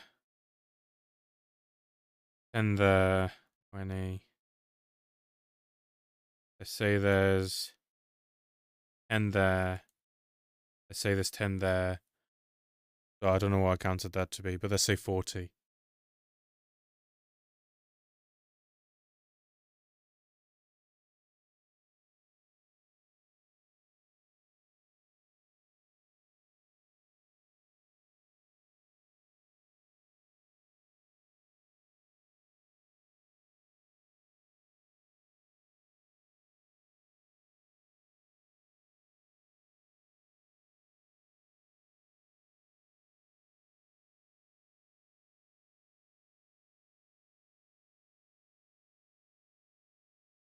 I'm gonna be here, or, you know, this is gonna take forever if I stamp it in all locations, and I may not even have all the information to stamp it in all locations if I try and do so.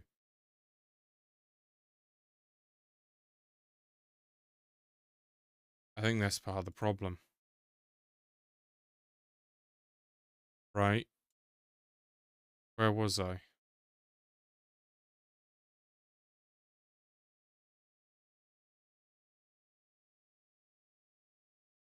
Like, proper gates. Annotation.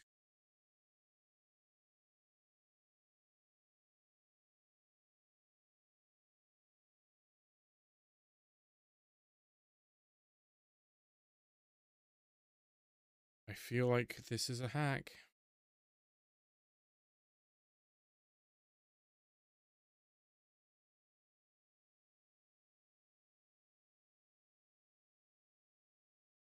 Remember the, oh, there we go.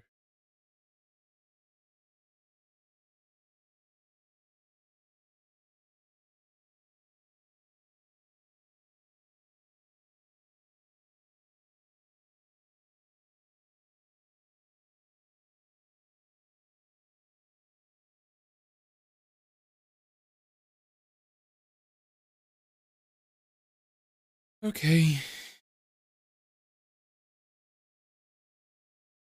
So, as always, we start with our guards.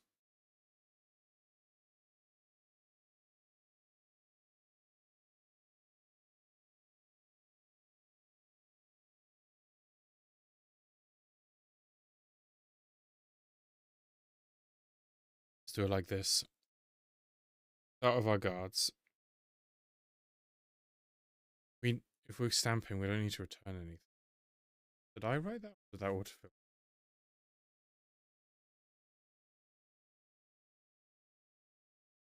So what do we have in annotator? Resolve type. That looks good. Yeah. Yeah. Right? Because that's what we have to populate. Can't be null. Nil.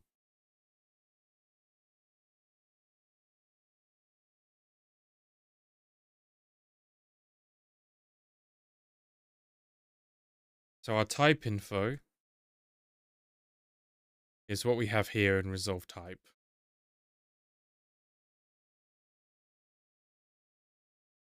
Let's have a look at that. Is there any protections I can do around this?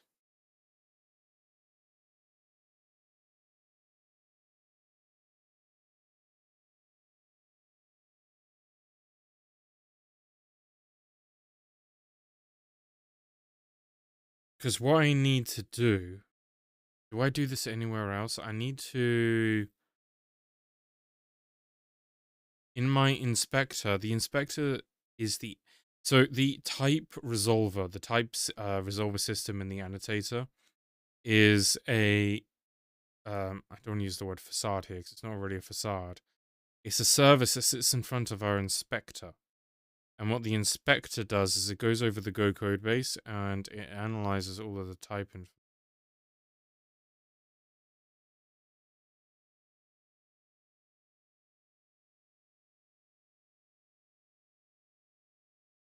And the inspector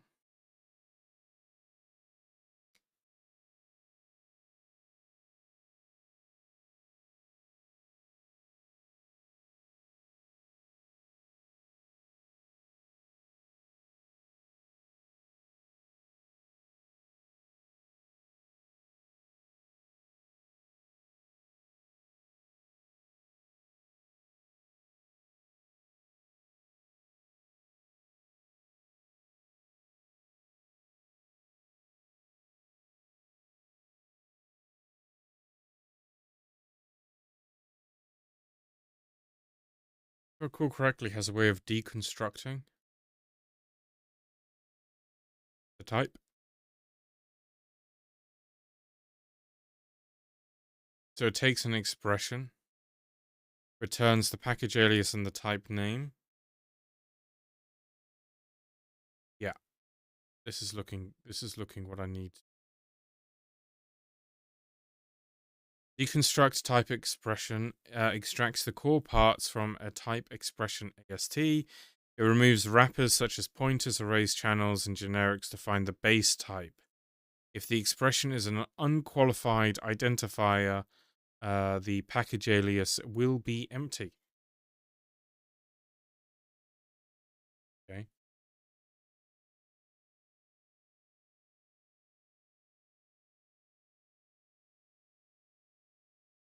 So, and it wants the expression from Go. So what I need is I need protection here. Well, we already know that that's not nil, so that's a bit. Yes.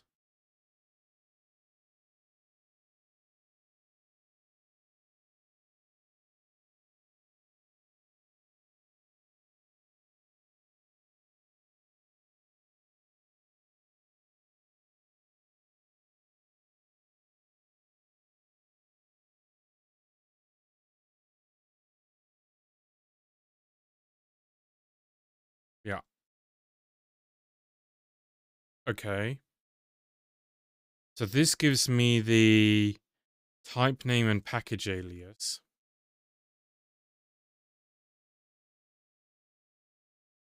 Do I need? And okay. Do I need the package alias? Let's have a look. Let's have a look what we end up doing with it.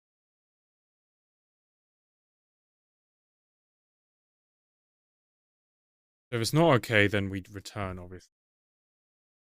The type name comes back as an empty string. That's another failure point. Then we'd return. Are there any other failure points? Do we need package alias? Well, let's do this for now, and then we can determine if we... Is that even correct? Do I care? What does it mean if the package alias is no? Did it say? Package alias will be empty if the expression is unqualified identifier.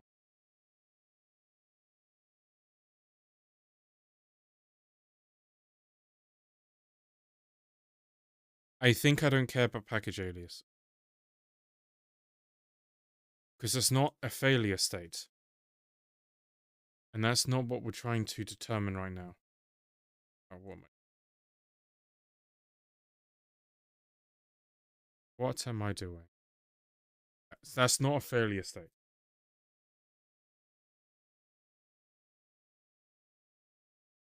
Okay.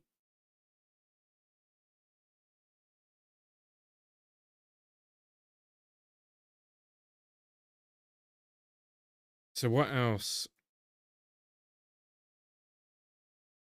So we have the local inspector here.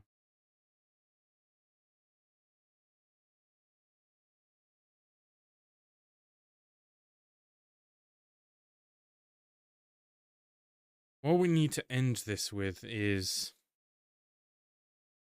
doing the stamp, right?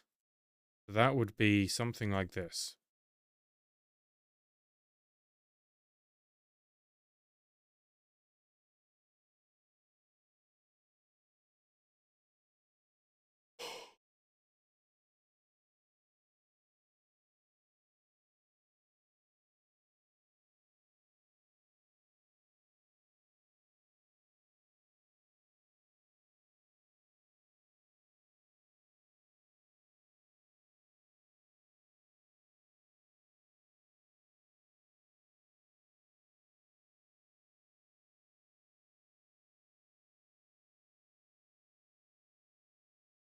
Golang, yes, Golang. I'm ruining the language.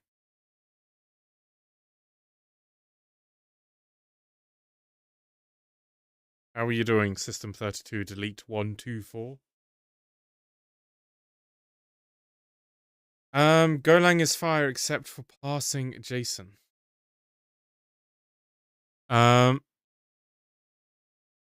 Do I agree with that? I mean, yeah, JSON is always a mess to handle. in all compiled languages, really. That's one of the things I always find so amazing about JavaScript is, for all of the annoyances of JavaScript, JavaScript is always very good at handling JSON.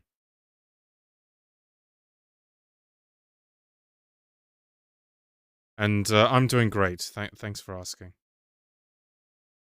We're um trying to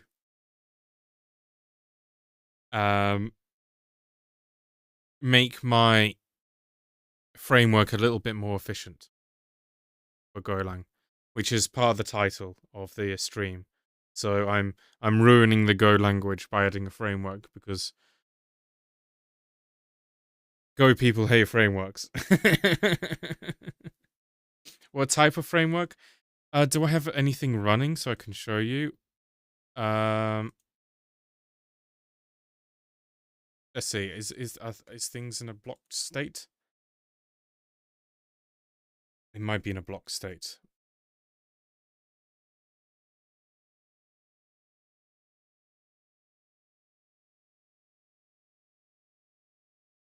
No, it's running. So we have let me see if that shows.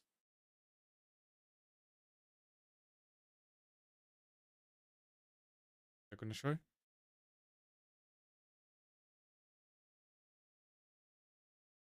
OBS. There we go. So we have a framework. It's open source. GitHub called Pico. I have several clients using it, but basically the gist is it's all of the work that I've been doing for several clients. All the standardized work, bundled into one big repository, and the fundamentals are that it allows you to write single file components like Vue.js, but instead of the JavaScript, which you would normally do for Vue.js, you can put Golang here. And the reasoning is it's server-side rendered. So this isn't a WebAssembly thing, because I think WebAssembly in the front end is not a replacement for JavaScript, even though I use WebAssembly here and there. And the way that it works is, I don't know too much about EJS. I suppose I know about Express. I don't know if EJS is a thing about with Express. But the idea is that, like I said, you can write these single file components. So you have your template. It's like Vue. You have your template, your Go code here. You can write any type of Go code you want. You can call your native code and all of this, your compiled code. And what it does is it compiles this down to Go. So the template actually gets compiled. And this is that template. So, this template here with the HTML, this is the same thing compiled in Go. So at runtime, it's relatively fast. I say relatively fast because it's not as fast as Temple, but that's because Temple is a lot simpler. But we're not substantially slower than Temple. But we're like significantly faster than, Python, JavaScript, all of those types of things, because it's compiled, right? It's compiled, all the templates are compiled down to Go. And what we've been working on recently is the fact that I have my own Go interpreter. So I interpret the Go programming language, which was a lot of fun to write. And because it's interpreted, I can do real-time updates. So you see I'm changing the text here, and on the website is live updates because it's interpreted. So that means in development you can have it interpreted for fast development, but then when it comes time to run in production, you just compile it in your CI/CD, and then it's compiled. and not interpreted. So I've been building this for the past 5 years, and I use it with real clients I have. And we've had some clients using it in production for, I think the oldest is about a year and a half or something like that, maybe 2 years. As a complete system, right? So we've had clients using parts of the system for the 5 years that I mentioned, because it's basically a massive basket of all the shared concepts I've built over the past 5 years. But as a concrete system, I've had people using it for about a year and a half. But I've not really done much to talk about it with other people because I know the Go people hate frameworks. So it's a weird niche of a tool because I know Go people don't want it, but I like it, and more than anything, I have fun building it. It's like a hobby. Like right now, what I'm doing is it's very silly. It's very silly and it's very minor, but you'll see here I'm conditionally showing SVGs in the in this list. I'm conditionally showing these SVGs depending on the status, and these are named types here. But the issue is when it's compiled, it's using reflection, and my goal is that it doesn't have to use reflection when it's compiled. For most things, I try and just go straight down to raw Go because it's the most powerful option. How does it look from the DevTool side? But yeah, so the goal is to get rid of as much reflection as possible and only use reflection as the fallback. So let's see, if I go to this screen, does this? So it's just HTML. The difference is I don't know how well you can see. Could you minify the source? Everything's minified by default. It does it for you as part of the framework, which is why I call it a framework rather than a framework is a bit short. It's an entire ecosystem of tools. But the HTML is because it's server side rendered. There's no point in looking at dev. Yeah, I wasn't expecting that. Why is it giving me just like a random SVG when I do inspect source? Let's just put that in there. So you can see the HTML is minified by default. There's no point looking in DevTools because obviously when you look at DevTools with a JavaScript thing, it's not what's sent over the wire. Because this is sent over server-side rendered, the full thing is sent over the wire in one go. And we do have progressive enhancement for interactivity. Yeah, it's all minified. Everything's minified and it's all gzipped by default. It's all compressed by default. Bertoli, any compression standard we have. And the other, like I said, the other great thing about it, I don't have it on this site right now, but the thing is that pure server-side rendered frameworks fall short at some point because inevitably you do sometimes want reactivity, right? And so what we have is we have our own wrapper around web components where you can add web components onto the website. Like you're basically creating native elements for the web page. And the web component itself is a small island of reactivity. So instead of the whole website being reactive, you just have little sections of reactivity. And the thing that I found is that's been all I've ever needed for any website I've made for any of my clients. But obviously, if I was to have something that was more complex, I'd reach for React. But yeah. So, like I said, right now I'm just doing it's something very minor. It's and this is one of the things I like to do with this framework is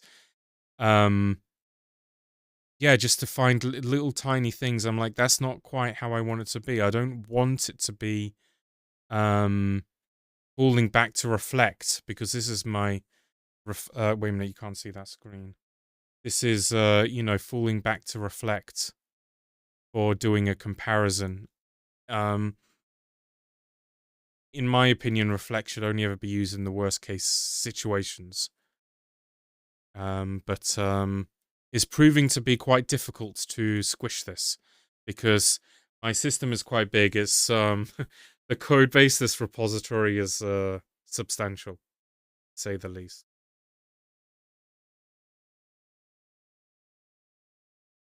But if you have any other questions, I'd be happy to tell you. It's been a small passion project for me.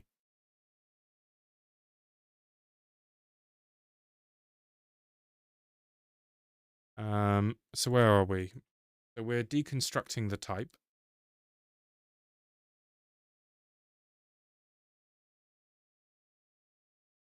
I can send you. What I should probably do is I probably should put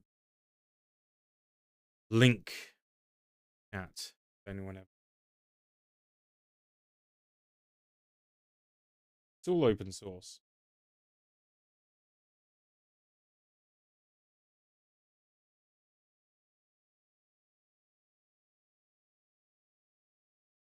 Okay.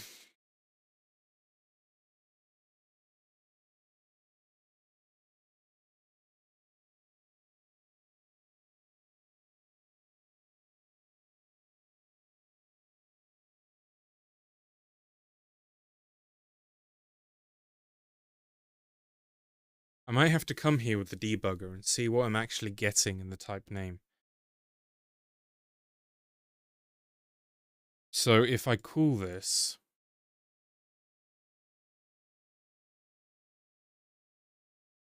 I think I'm going to have to come here in the debugger. The thing is, this is going to be pretty spammy. Why I've been trying to avoid using the debugger, because I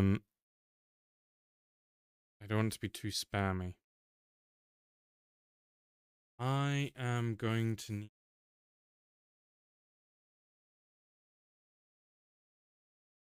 the DLV. Oh, come on.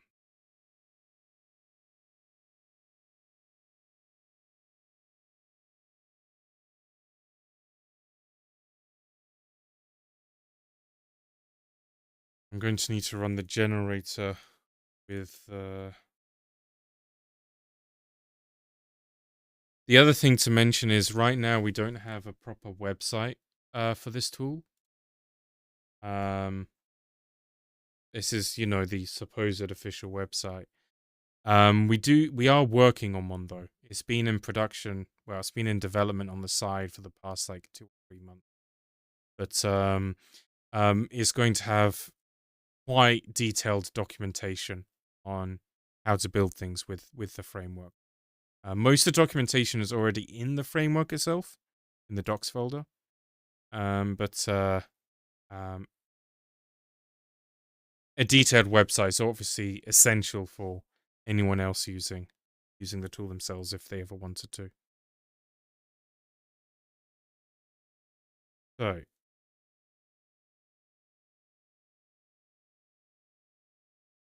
So we can't run this with a continue, otherwise it will stop by the time we get to it.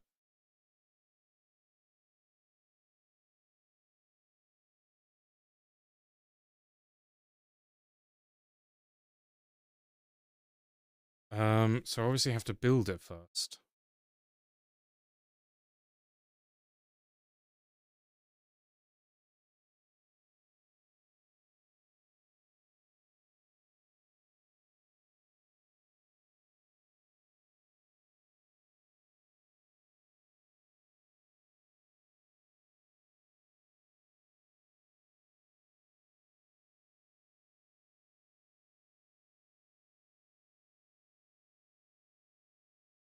Then we're gonna have to do generator.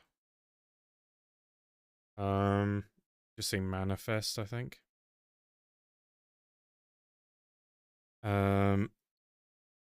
Get rid of those lines. I think. Don't want to continue.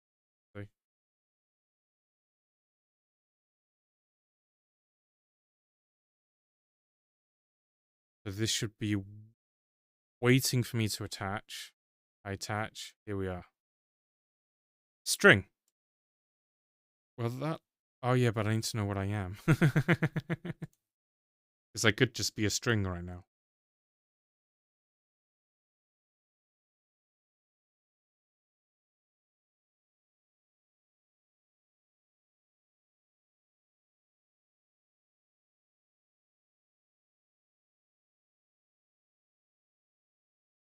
What am I waiting for? I need to put a, I need to put a condition on this so I can find what I'm looking for. Conditional am I going to put on this?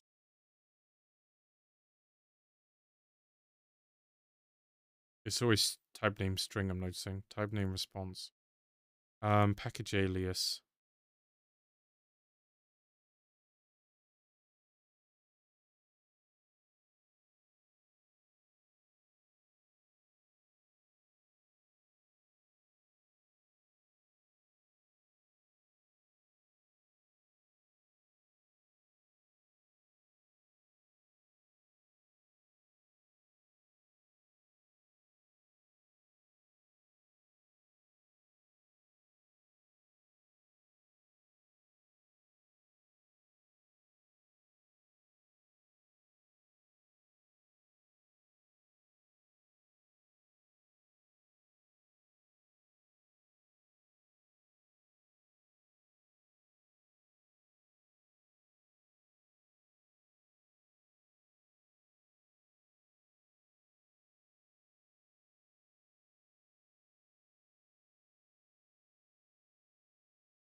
If I want this package, it's that's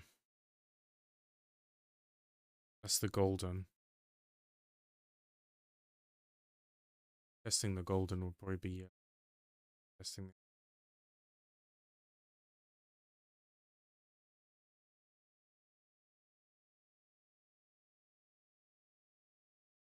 Copy the full name.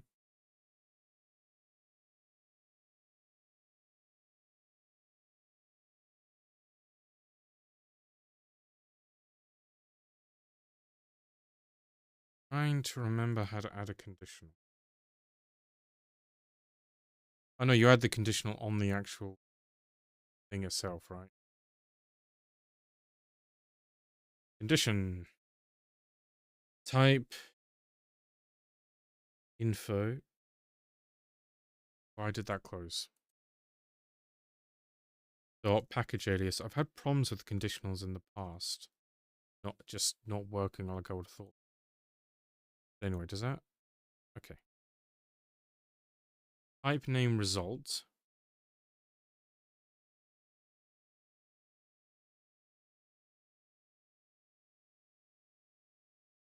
Result status. Is this okay?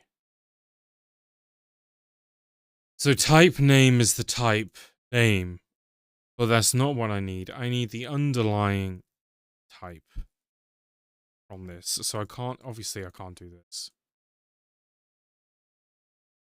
Because this is result. And so response, result, result status, result. Okay.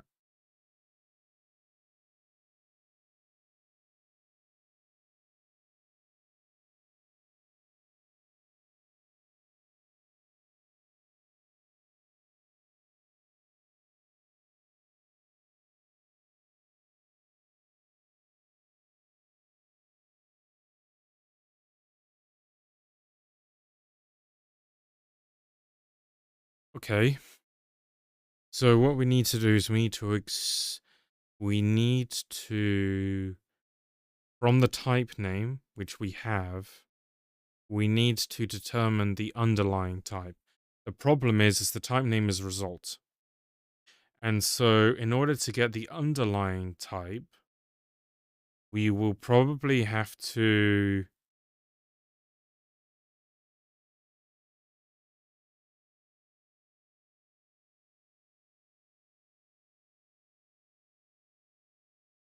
get it from...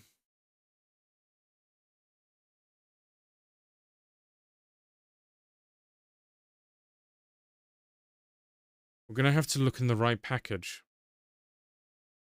Right, so type info dot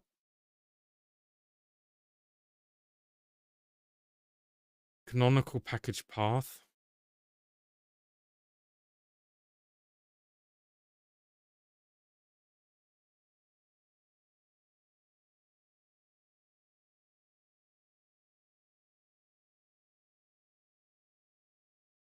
Because the inspector, if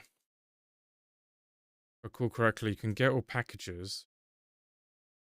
And this returns an array, doesn't it? And we can give it... It's a map, yeah, of course. The canonical package path. Obviously, yeah, and obviously, you know, checking everything. And then I think, if I recall correctly, inside of this, we have all of the named types. And then we can look up our type that we've just gotten inside of the named types, which should allow me to then query type name what its underlying type is. I believe that's the case.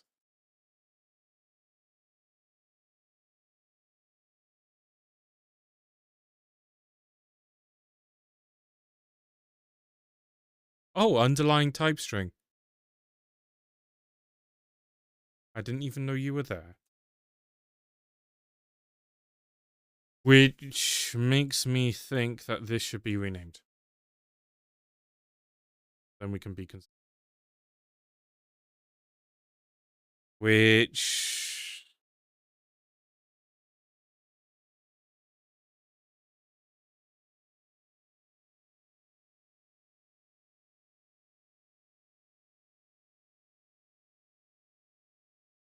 I should stop this.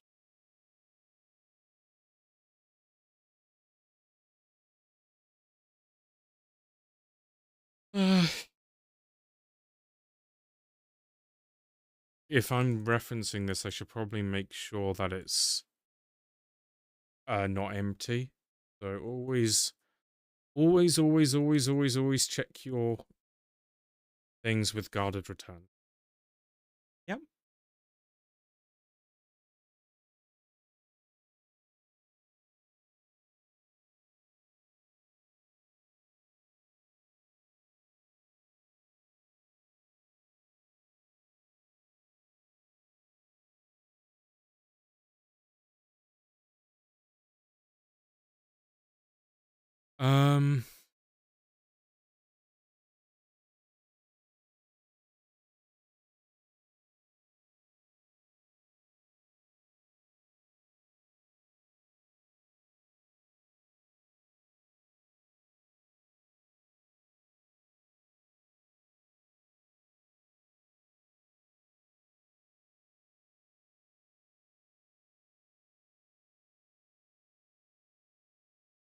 Yeah, so the other thing is I have to regenerate the flat buffers because I just renamed things.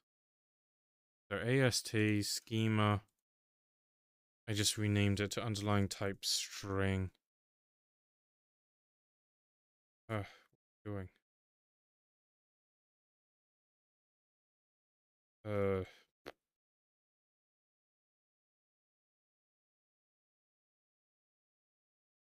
I'm in the wrong...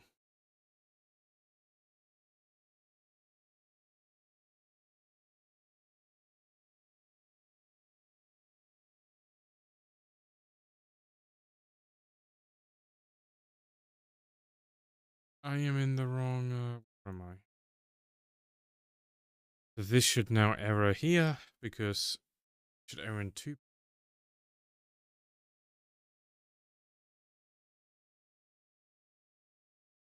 Name this while we...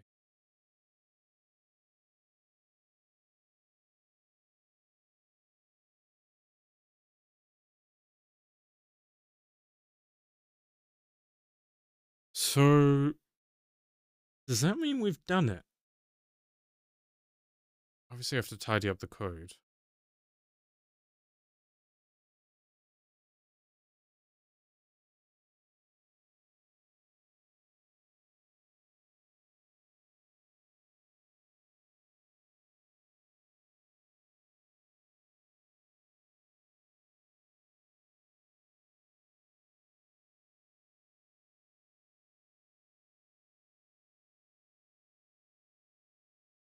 Let's see what the code generates.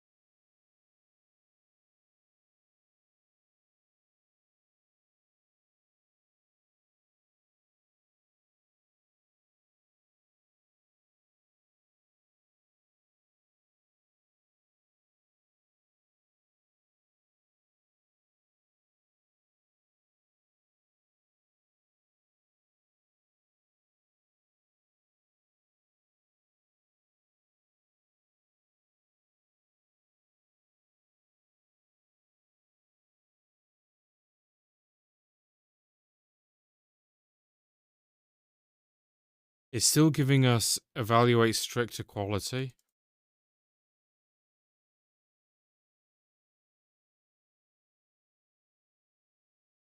It's still giving us evaluate strict equality. What am I missing? The debugger.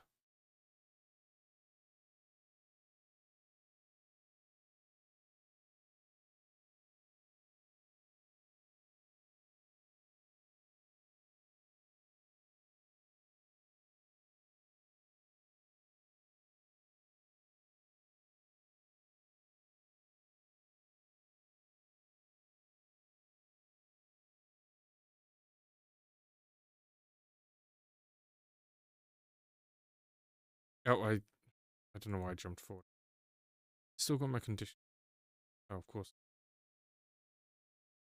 My condition was type info dot package alias.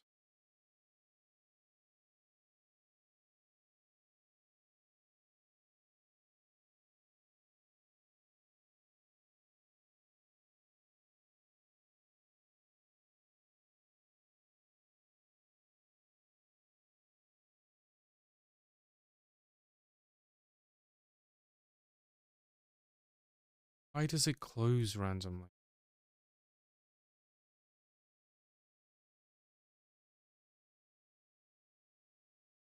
Oh, yeah. Why did I... Why did it just return me?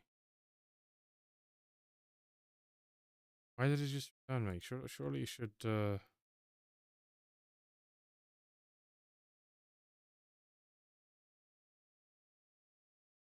We have the optimizations off. Usually when the debugger behaves weirdly, it's because...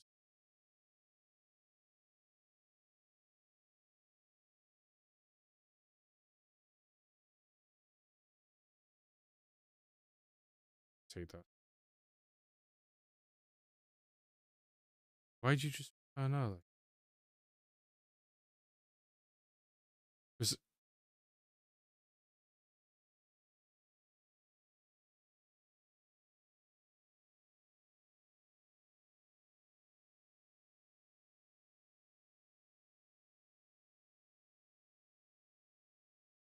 Why has the compiler compiled this away?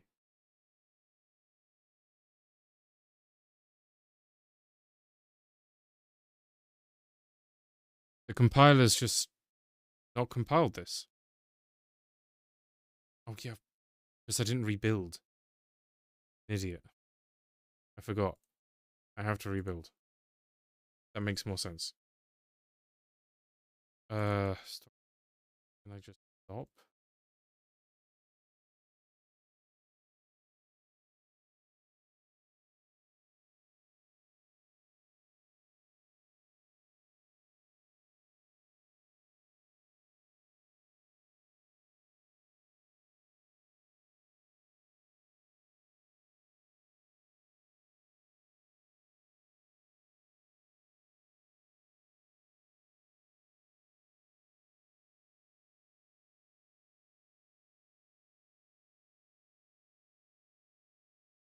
Usually when that happens, it's because you don't have these flags.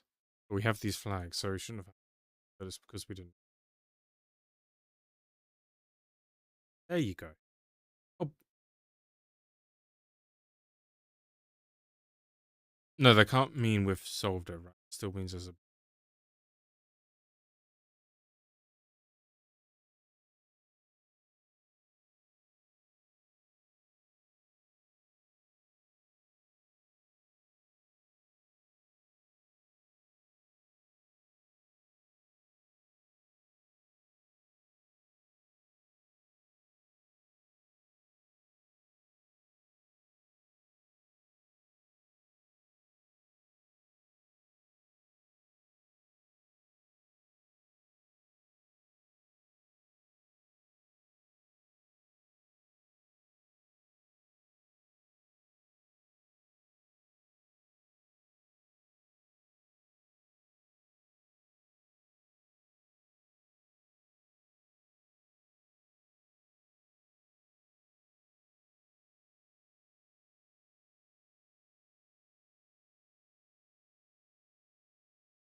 I'm learning that this underlying type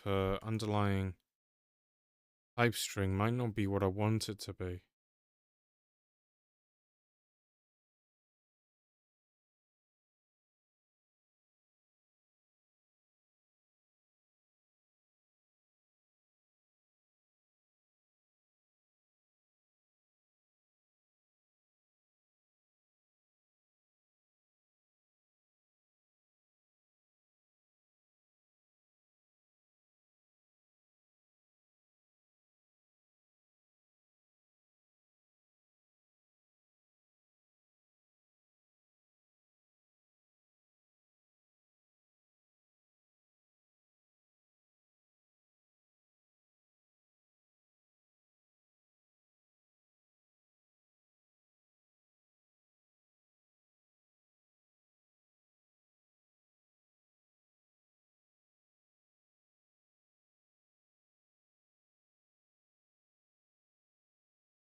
I think I actually have to find my type.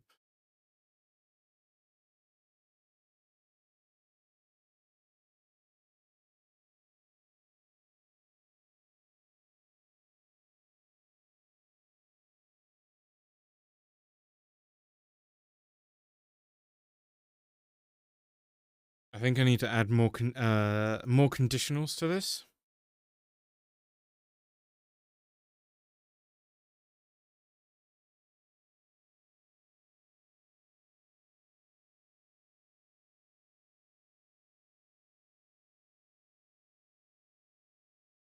So my type was evidently there.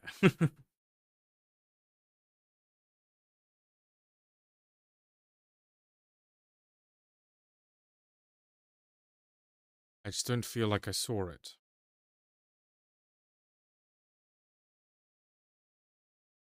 Why does it hang?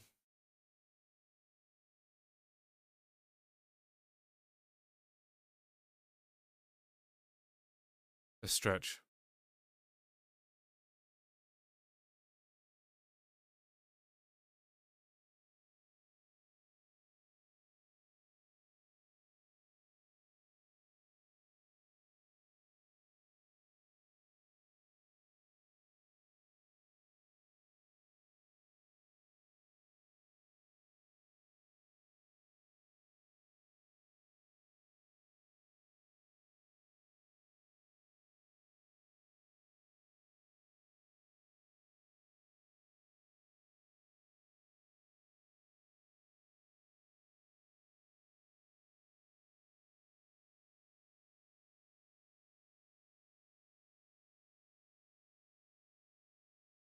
Oh.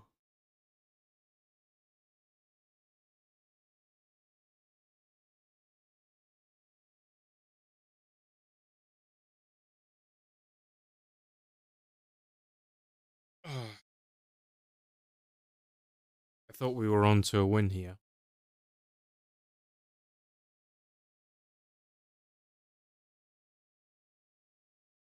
Do we have documentation on this that describes what is type? Me, isn't it? Yeah, this is my type.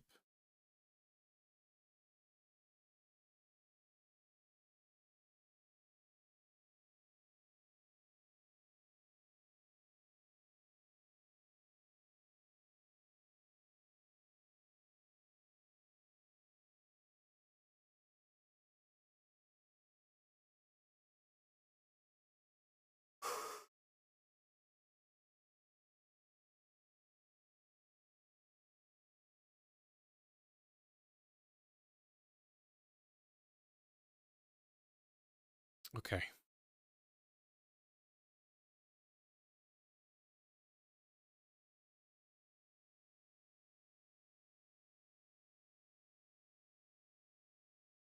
What have we done everywhere?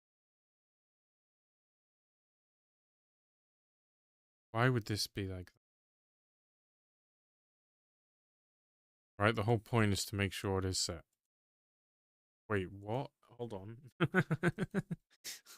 Hold on, what was I doing?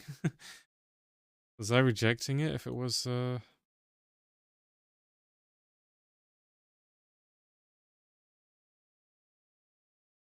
am I?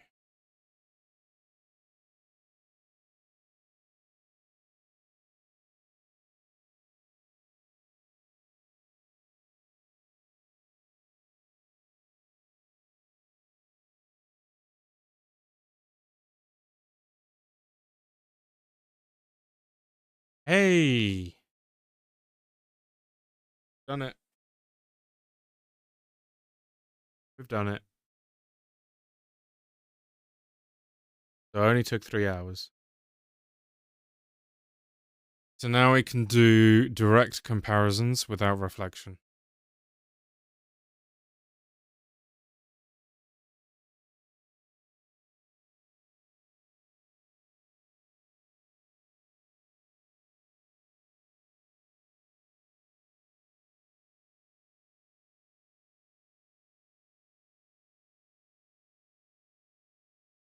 So we have to comment this before we proceed because you never leave it uncommented.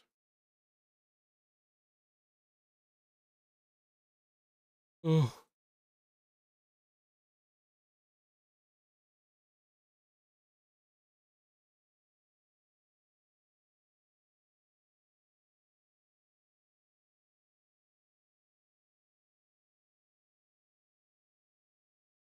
Wait a minute, it doesn't return anything.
See, I'm still not.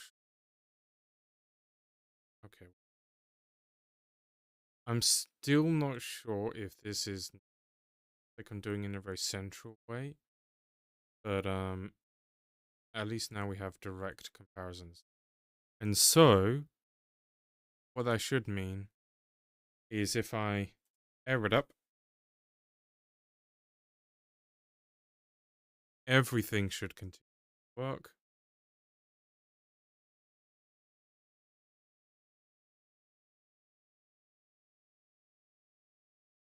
Yep, everything continues to work, but it's millifragments of millifragments more efficient, which is at the end of the day what it's all about. Millifragments of millifragments more efficient.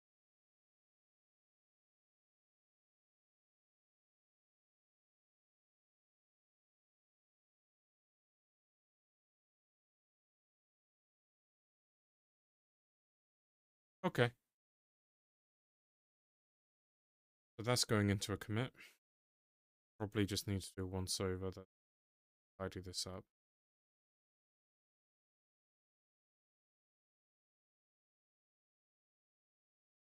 So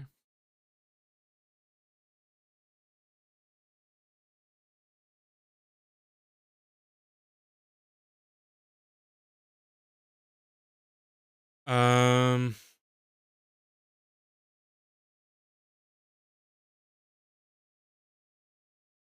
before we get stuck into, we can get rid of this too. There was a thing. I don't know if I got rid.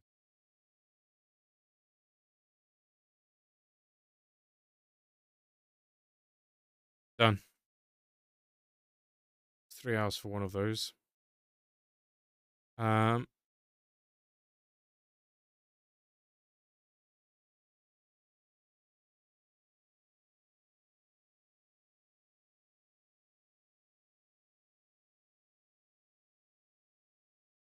so this is still a bug.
We haven't been able to reproduce the stuck state, but then again, we haven't been doing too much. So that might be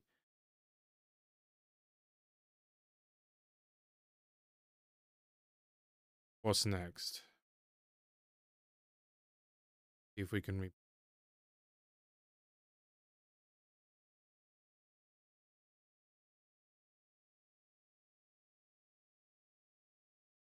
hold on.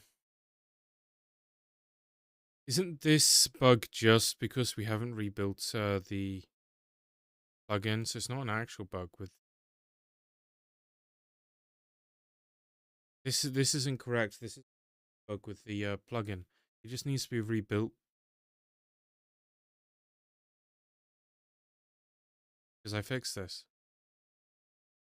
This is the same bug that we already fixed.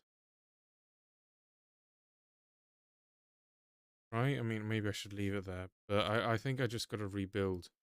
Try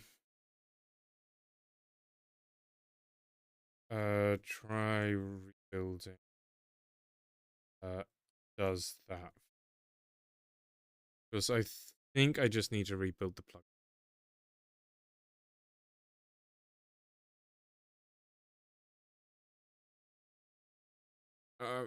I can just use the plugin from the release, but I haven't made a release yet actually with these fixes, I think.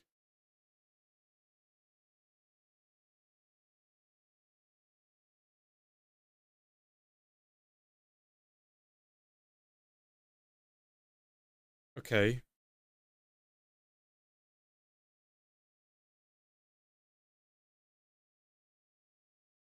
So one thing I want to just test properly is what mode am I in right now? I'm in interpreted.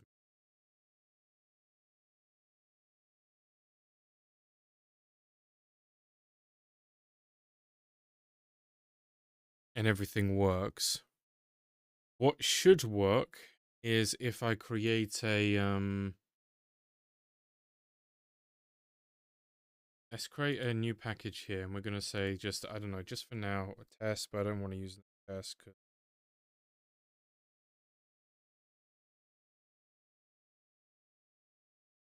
And in here, let's just say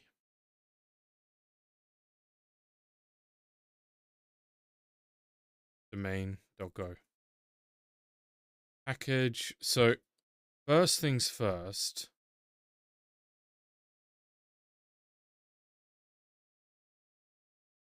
First things first, it rebuilds in interpreted mode, which is correct. This error confuses me.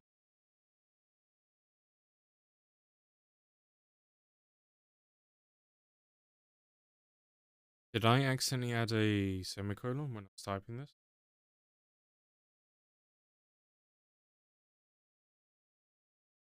No, okay. Oh, expected semicolon, not that I found a semicolon. Well, this is correct. So interpreted mode still rebuilds because this code isn't interpreted.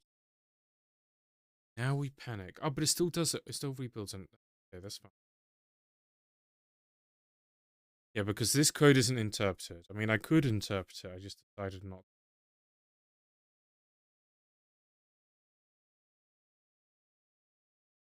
So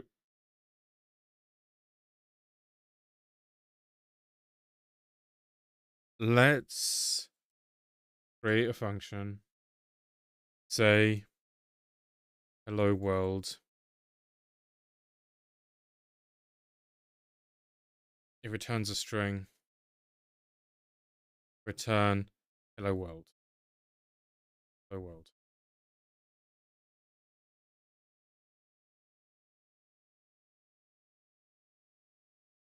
Now this should break if in the thing I just try and call it. This should break.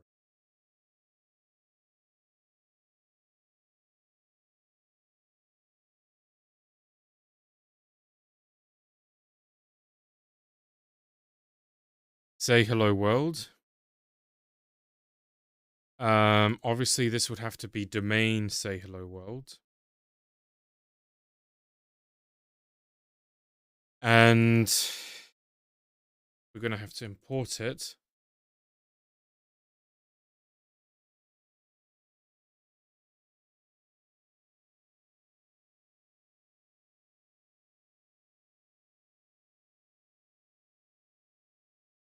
So it thinks it's an unused import, but that's false. So let's not think about interpreted mode for a second, because this should work fine in compiled mode. And I just want to validate that before we start. It does, and as always, I add one too many.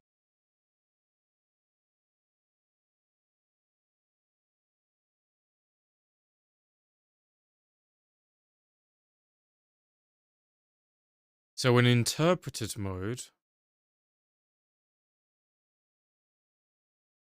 yeah, I have to restart it in interpreted mode. This fails. And it fails because it hasn't been given the symbol, presumably. Why did that work?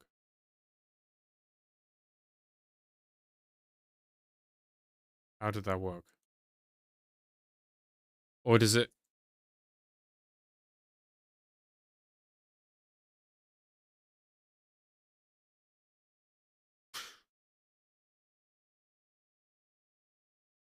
Are you interpreting it? Are you interpreting it? Would it interpret it? I mean, interpreter isn't it's quite good, so maybe interpreting. I didn't give an easy way to know that it's interpreting it or compiling it is a debugger, because if it's interpreted, the debugger wouldn't. It's interpreting it.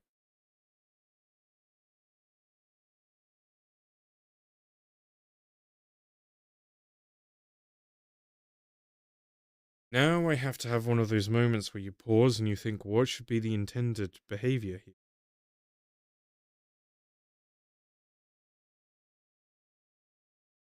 Because it's good that it's interpreting it, because that encourages flexibility in the implementation.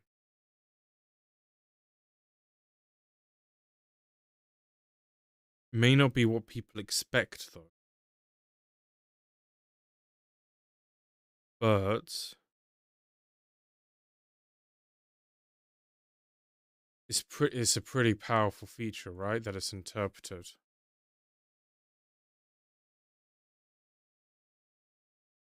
So why did we have a problem the first time around? Is it because we were adding a symbol which wasn't there when the interpreter was first created? But how am I going to be able to do that when it rebuilds? How did we get the error?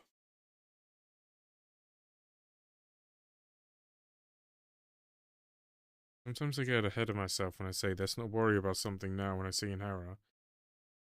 And then I'm not able to reproduce it.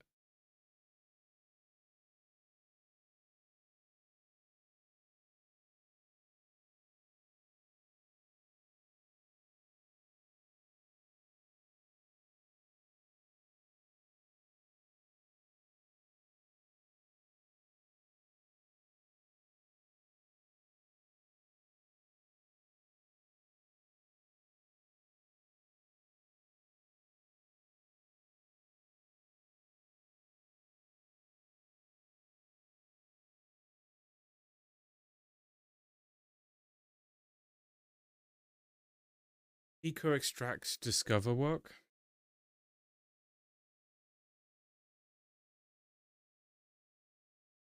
Oh, no, I have no idea of the repercussions of that access.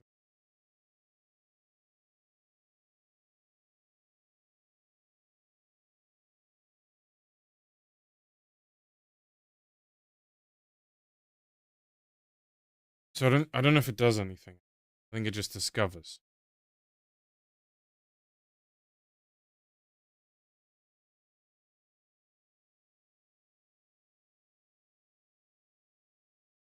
So yeah, it did discover that the auditor internal domain is an import. Go back to the message. So I'm going to need to create a symbols file if I want this to be compiled. But how did I get this error?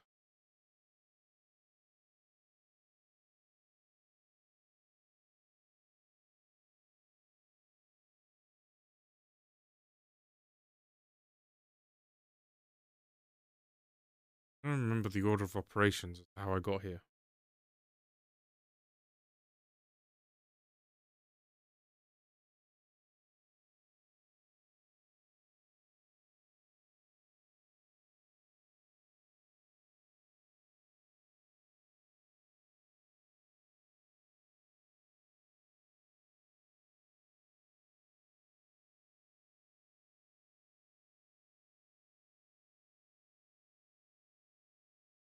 Trying to remember the order of operations, how we got here.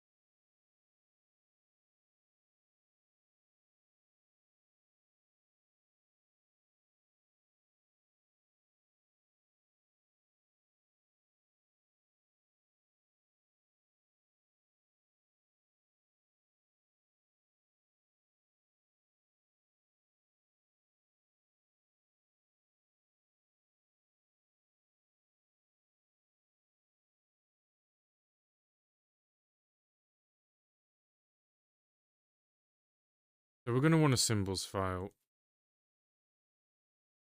anyway, because I didn't want this to be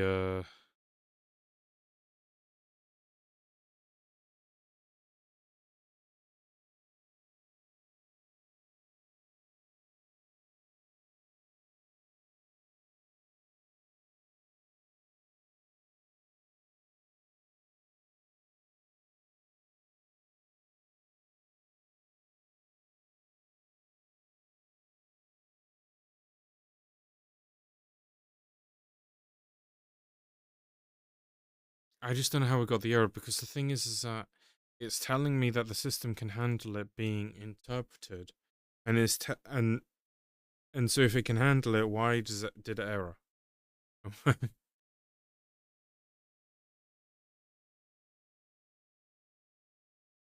That's the question I have right now.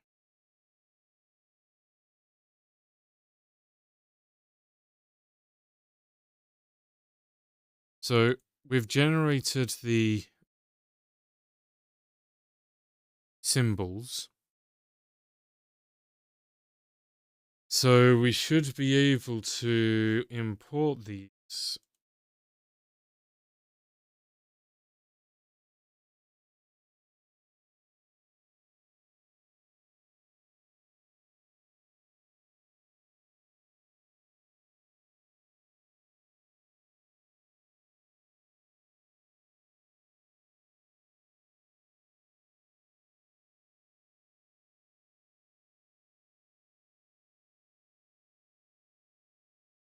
When we're creating the application.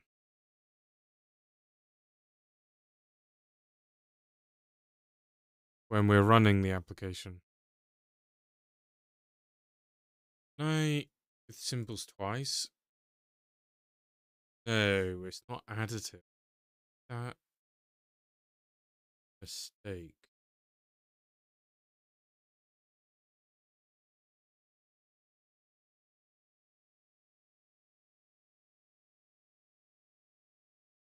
It's a mistake that this isn't additive.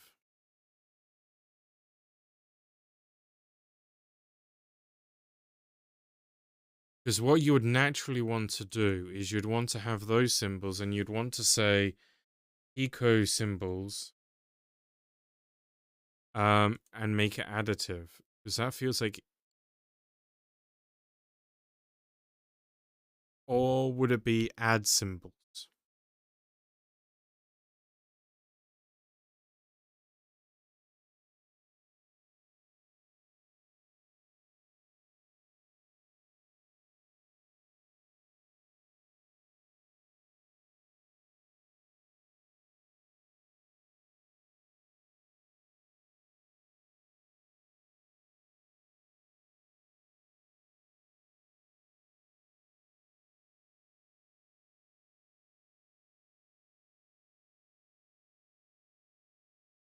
Because aren't these just maps?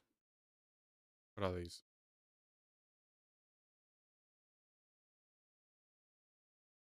They're just maps. They can be merged.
I'm thinking of changing how this behaves so there's better DX setting it up. Because I'm trying to figure out if this would be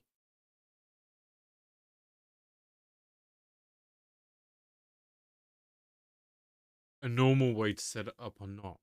Because obviously you're pulling in two sets of symbols. Does that make cognitive sense?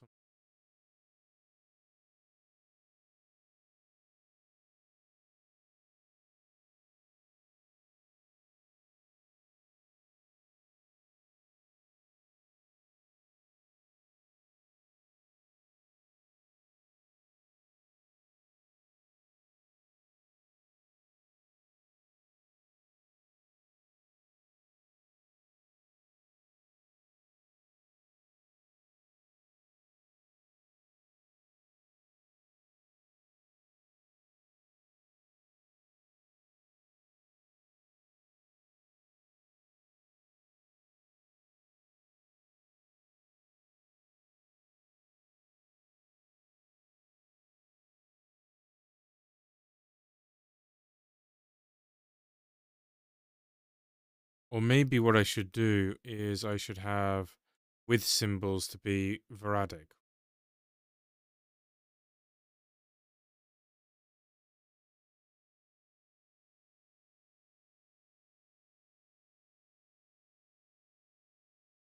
Like this. Wouldn't that make more DX sense? With symbols, because you're setting. So we don't want to confuse it by having with mean adding, but then we can have a set.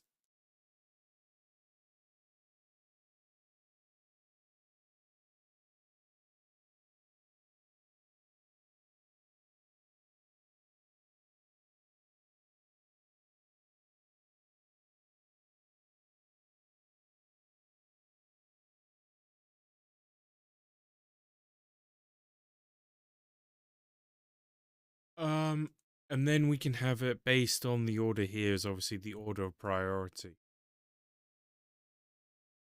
combination.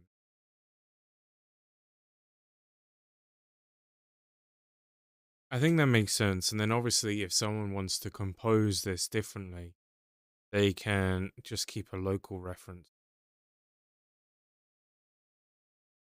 of all of the things they're going to pass in.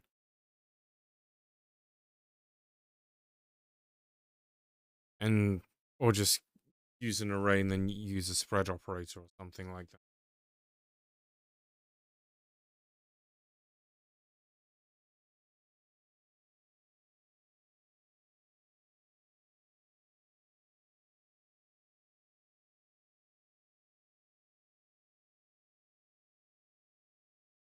So this would probably be like, instead of symbols, it would be symbol sources, I think. So for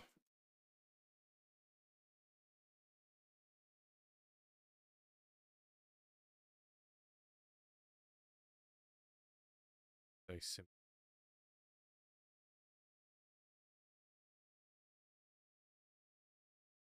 in range symbol sources,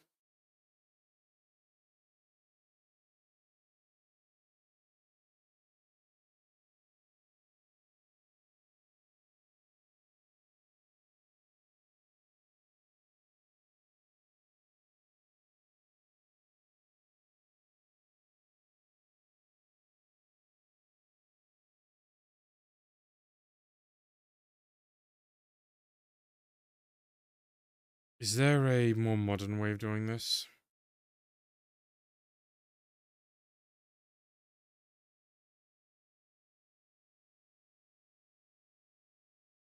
Well, actually, you're right. This isn't actually a symbol.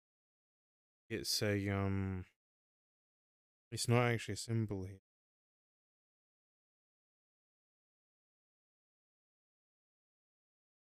Because the symbol is the final thing. That's the symbol, really. The package. let's say symbol path.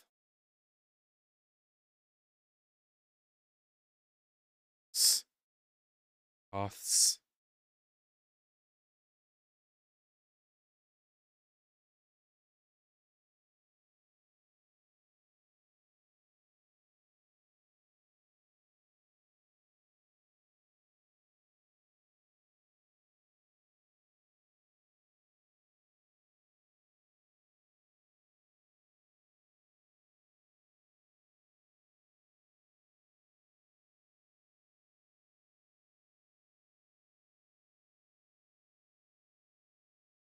I always prefer early returns rather than just thing.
Then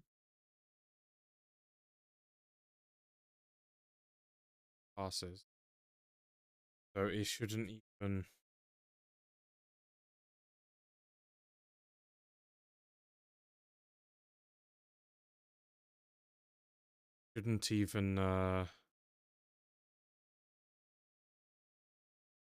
it should now become a compiled symbol. Yeah, the compiled symbol. So that's hitting the compile flow. That makes a bit more sense, I think. This language, and this is backwards compatible.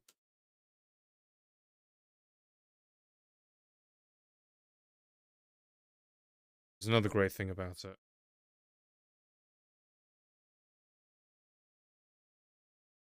Okay.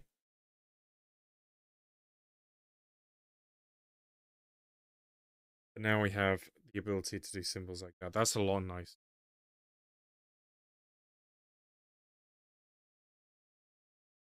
That's a lot nice.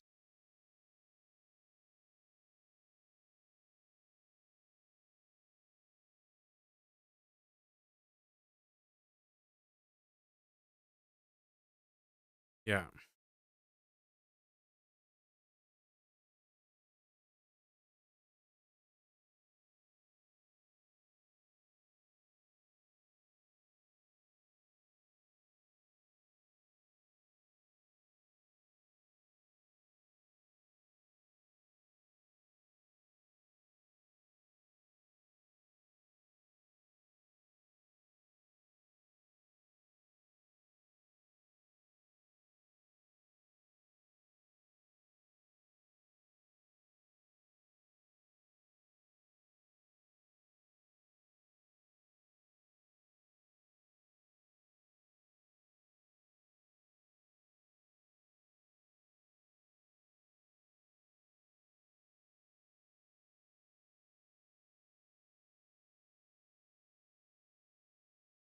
Okay. I think we're going to be done with the session. We've fixed. We've optimized it slightly. Only very slightly. Game. Um,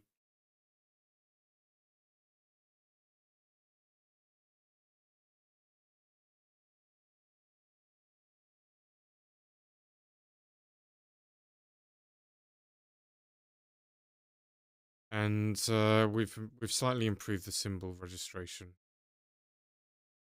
We don't know how we got that bug where it crashed, but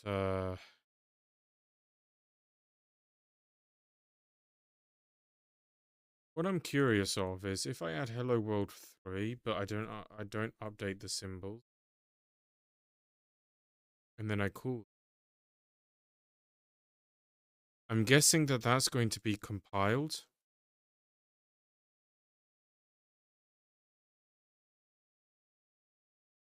How did I reproduce? How did I reproduce? How did I reproduce?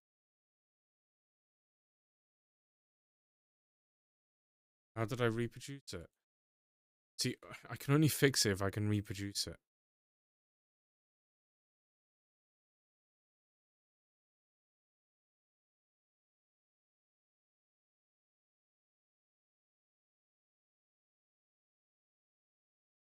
See, that's interesting.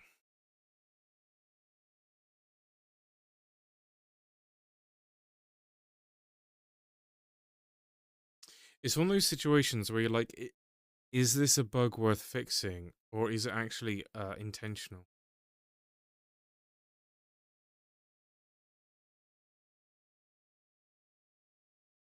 I think it's intentional. The thing is about things like this, sometimes you can't be too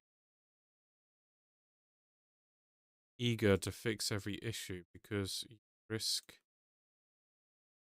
accidentally not just helping the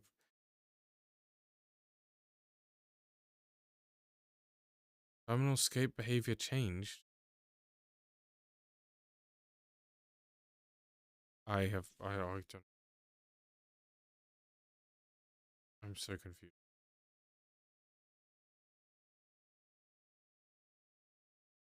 No, I think this is right. You don't want to be too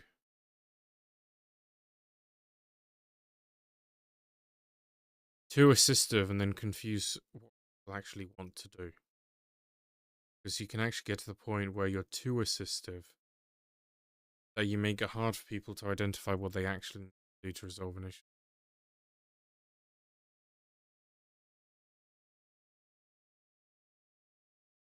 And yeah.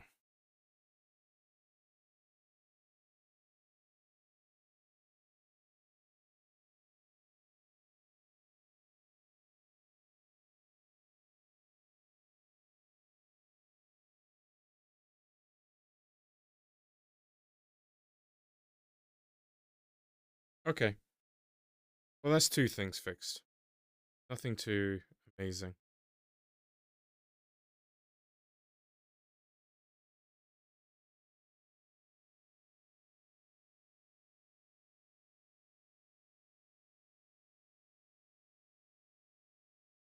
Thank you to anyone who's been here. So you have a nice.